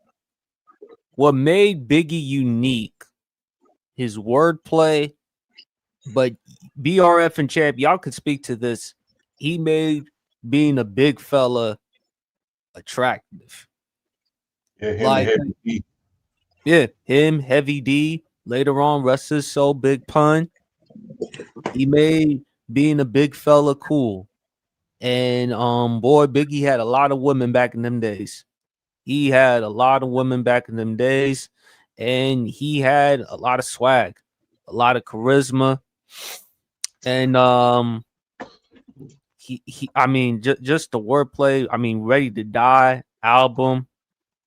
I mean, even though people will look at some of the hit songs like Juicy and them, but go listen to Respect. Go listen to Everyday Struggle. Go listen to Give Me the Loot. Go listen to I love breaking news. Breaking news. I'm watching the WWE is doing their Worlds Collide show, them and AAA. So how about Dominic Mysterio just unified the AAA Mega Championship with the Intercontinental title? Oh wow. Mm-hmm. Damn. That's crazy. That's crazy. So now as a part of the deal, because they made this deal before the show, Rey Mysterio has to put the championship on him. Mm. But yeah, like I said, man, with Biggie, go listen to that Ready to Die album. Give Me the Loot. I love the funk. Go listen to Everyday Struggle. I mean, Big did a lot of songs that make you laugh, make you dance, but he also told you about what life was, especially during the tough times, and also the sex appeal. Heavy D, back in the days, he made being a big guy attractive or sexy. And he just made it cool, man. Gone way too soon at the age of 24. You know, and of course, Life After Death. Like one of my songs is Notorious Thugs with Bone Thugs and Harmony. Sky's the limit, but I love the dough. I love the dough, especially when Jay-Z has the Tyson verse and then Big comes in, he does his verse. Big's wordplay, man. Champ. Oh man, the big fellas. Hey man, don't forget about my boy out there from the Bay. E40. E40, Yeah. Don't forget about E40. Can't forget about E40, man. Big investor too, man. Big investor, man. Him and Chameleon there taught a lot of rappers how to invest their money. So, I think you stole one of mine, man. Me and my guy, Fresh, Justin, J2 Fresh, what we call him. You know, we used to always do that. We used to always say I was Biggie and he was Jay-Z. Mind you, Fresh is like 6'6", trying to be Jay-Z. So that was always kind of funny. Because no, there's a picture of me on the internet. I'm standing next to somebody, and back when I was in the weight room, and that's Fresh. Fresh is like 6'6", like, and back then he was like 260. So you can imagine that dude that big talking about I'm Jay-Z, you big. You're like, Fresh, you damn near 6'6", talking about you Jay-Z. But he fit the mold. When I first ran into Fresh, he was from Columbus. I thought he was from New York. But big ups to Fresh, man. Still healing from a lot of things. But hey man, we're gonna get our chance to roll soon. So I love the dope. He used to ride around in that I never forget he had these rims on his Honda that he used to drive.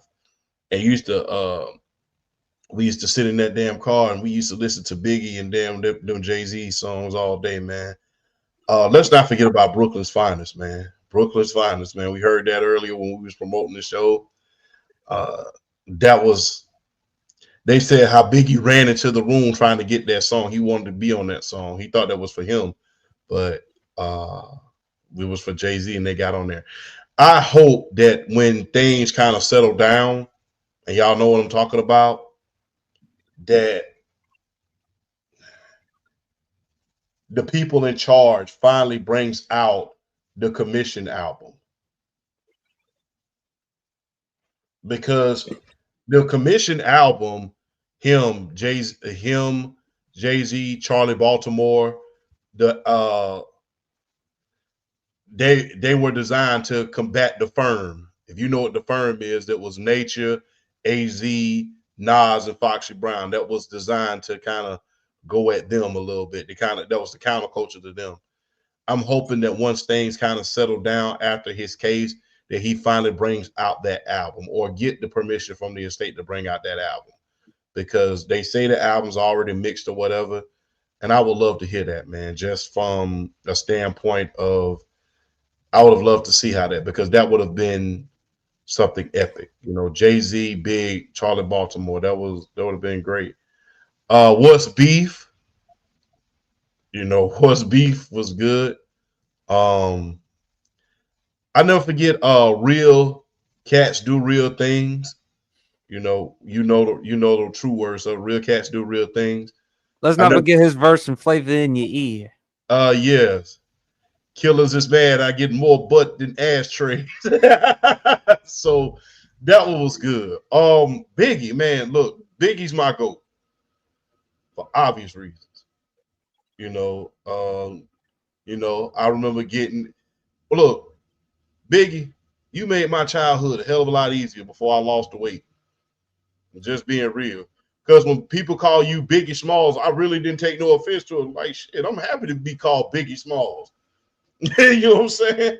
So, when people used to call you big, looking like Biggie Smalls. So, I can flow. I get all the ladies. I can party. I drink Cristal. What do I have to be ashamed of? So, he made it very, very, him and Heavy D, E40, those smooth guys like that made, it cool, man, and smooth, man. But you had to look the part, man. So I made sure I had, my Coogee and my stuff like that, my sunglasses and things of that nature. So yeah, back during the heyday.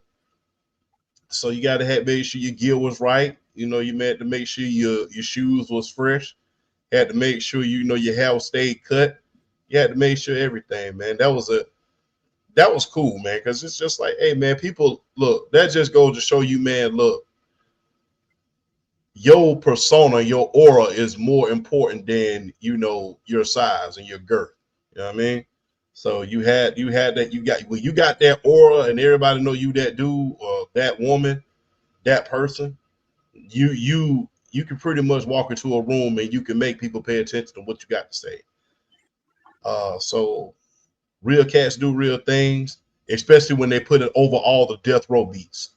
When he was rapping over all the death row beats, man, that was cool.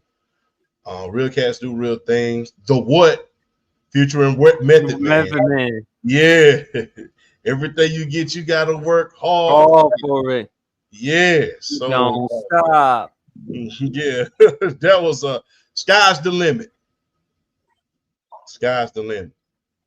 So Biggie, thank you.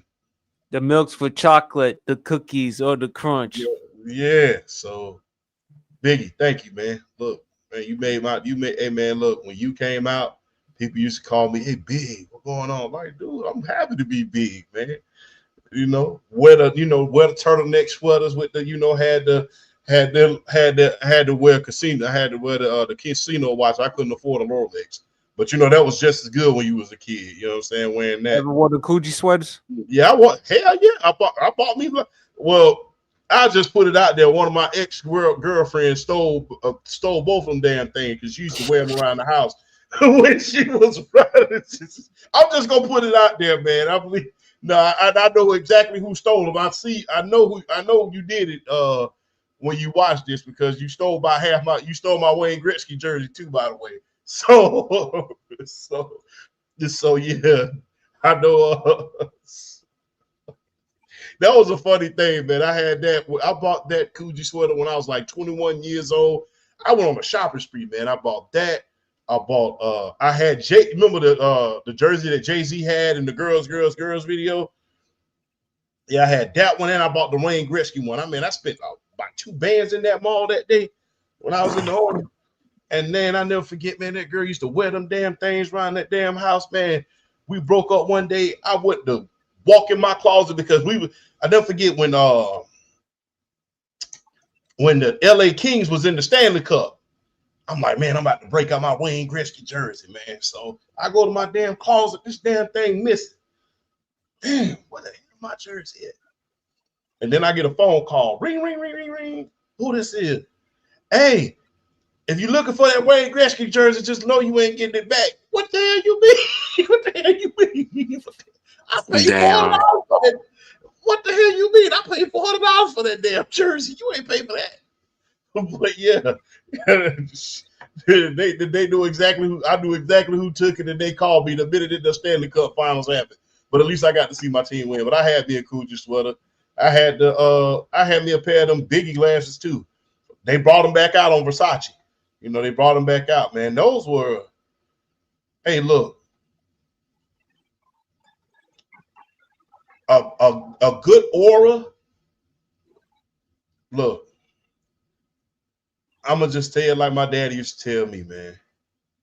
A good haircut, a good aura, some cologne, and a good pair of sneakers, just like a cheat code for a black man, man.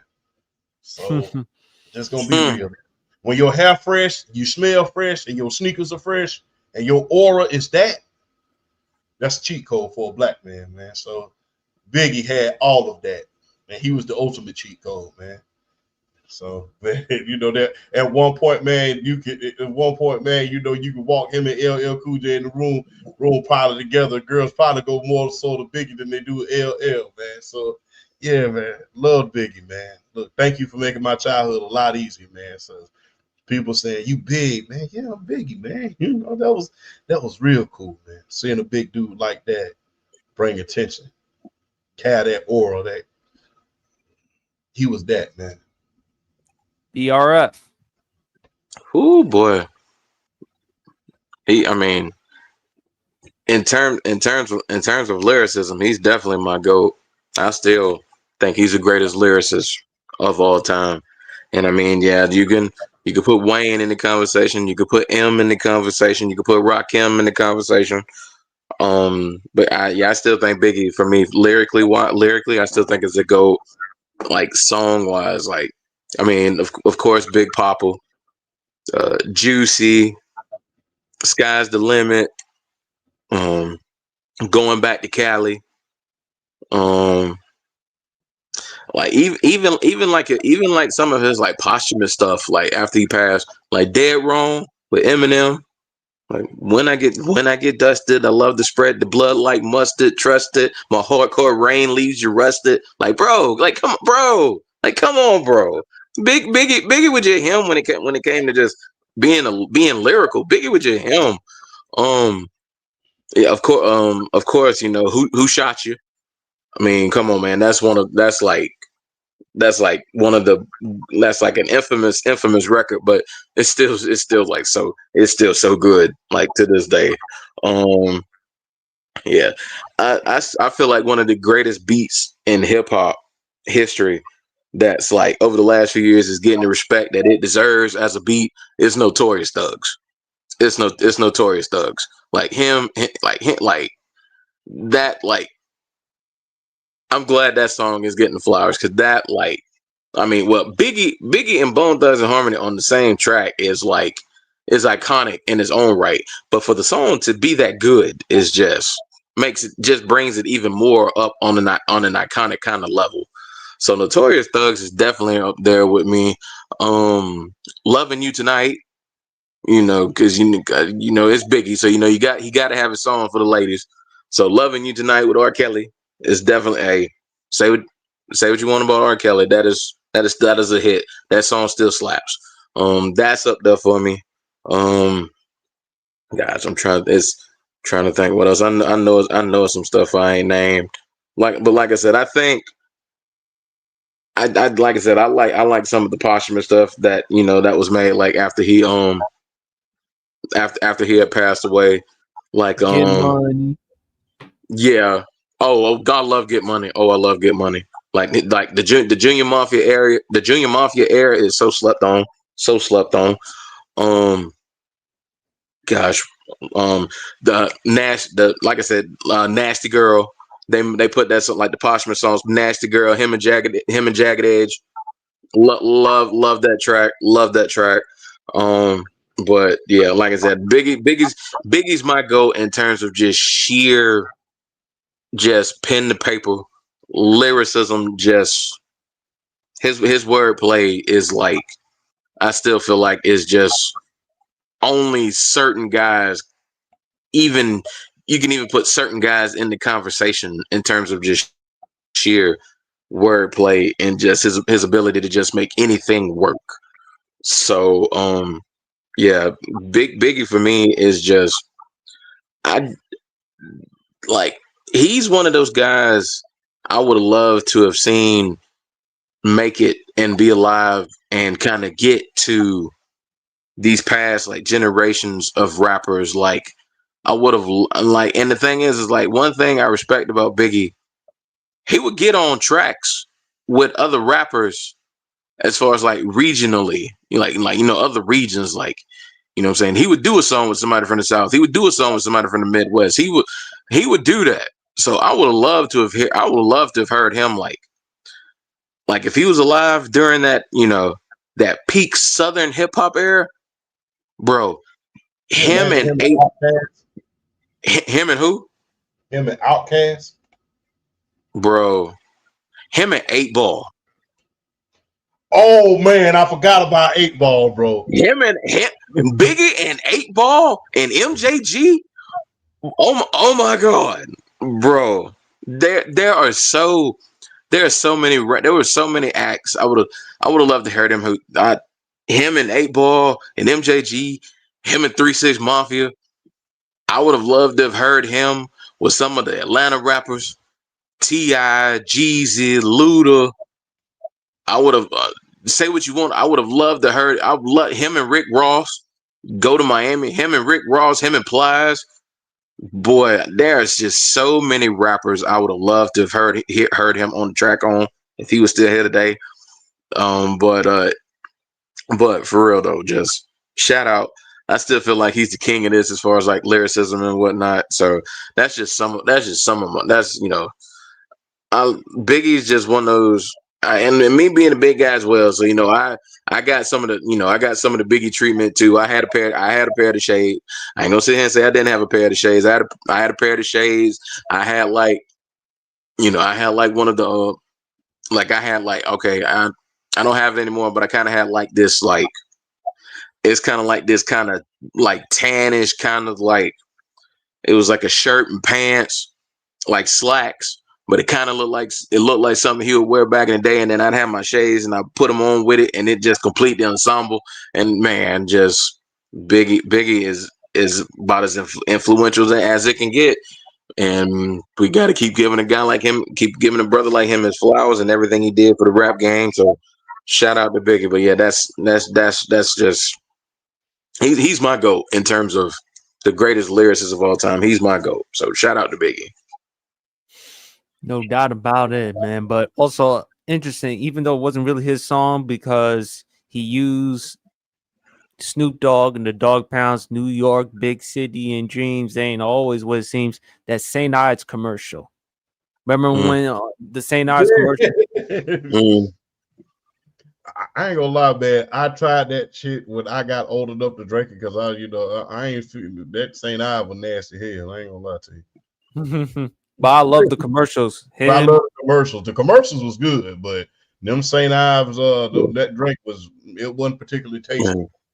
I didn't even talk about his verse on All About the Benjamins.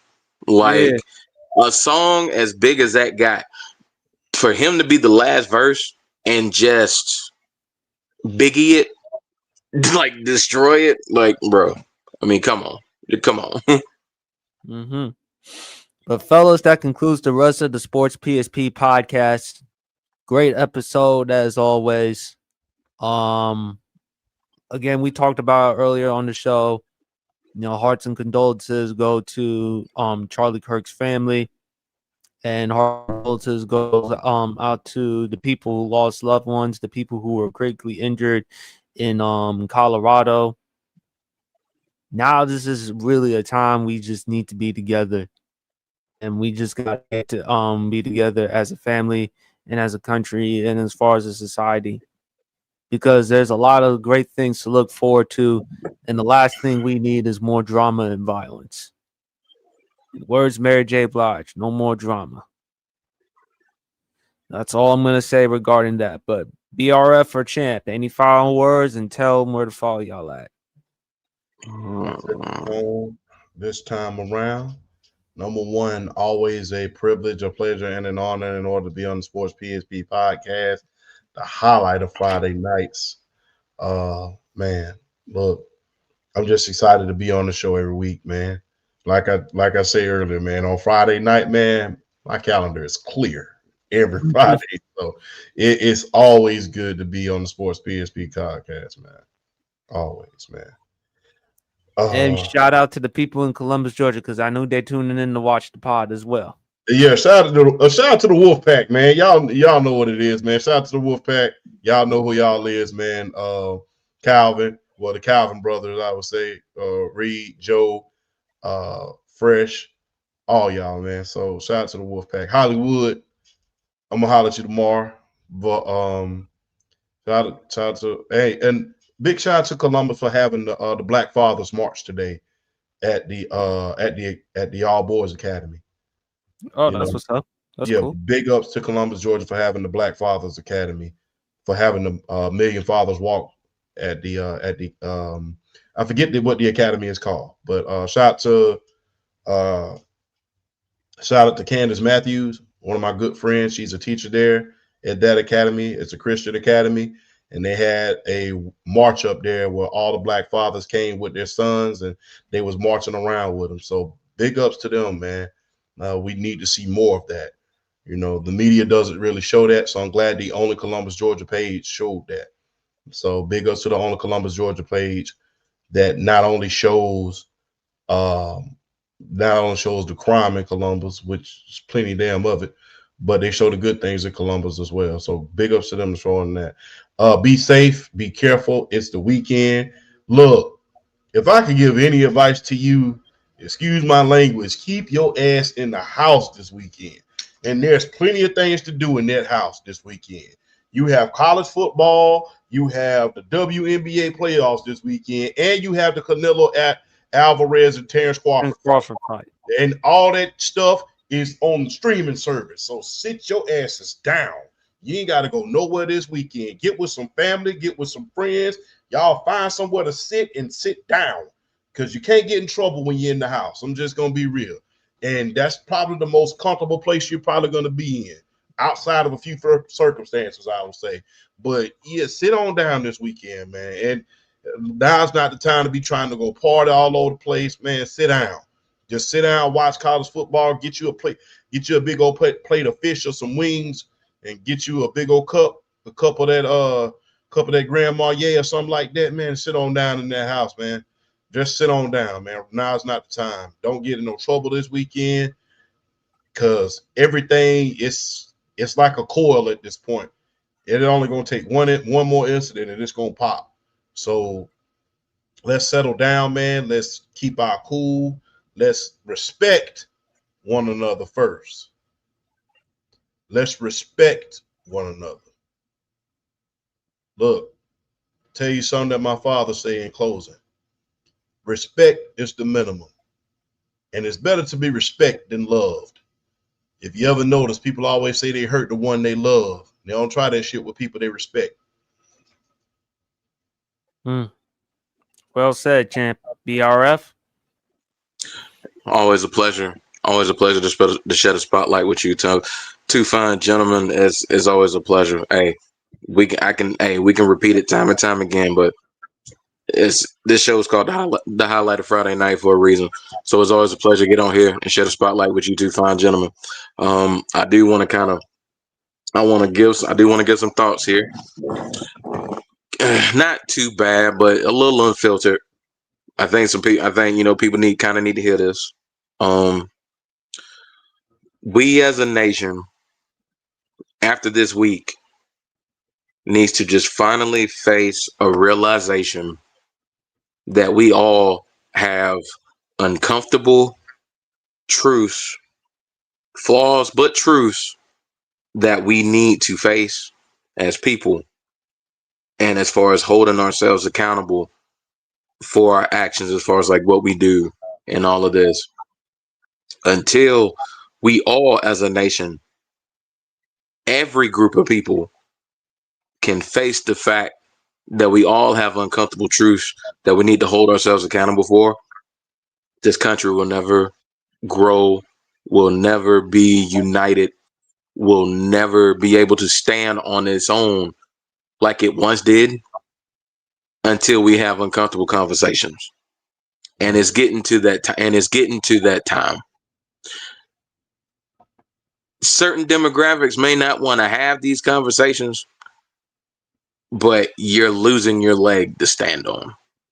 So it's about time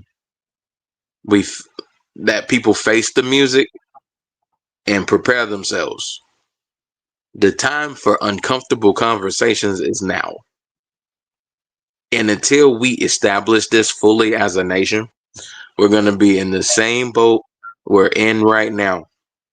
And I'll say this. Whether you liked him, didn't agree with him or not, and let me tell you something, I didn't agree with not one thing Charlie Kirk said outside of a certain list that needed to be released. And we still waiting. Whether you agree with that man or not, no one deserves to be shot. But I will say this to my people out there. Don't let people, this might be a little controversial, but I feel like it does need to be said. If you felt a certain way about that man, and I know I did, I don't wish death on nobody. I don't wish harm on nobody. Don't let nobody gas you into feeling like you're obligated to feel something for someone that wouldn't let you feel the same way. Take that with you as you may.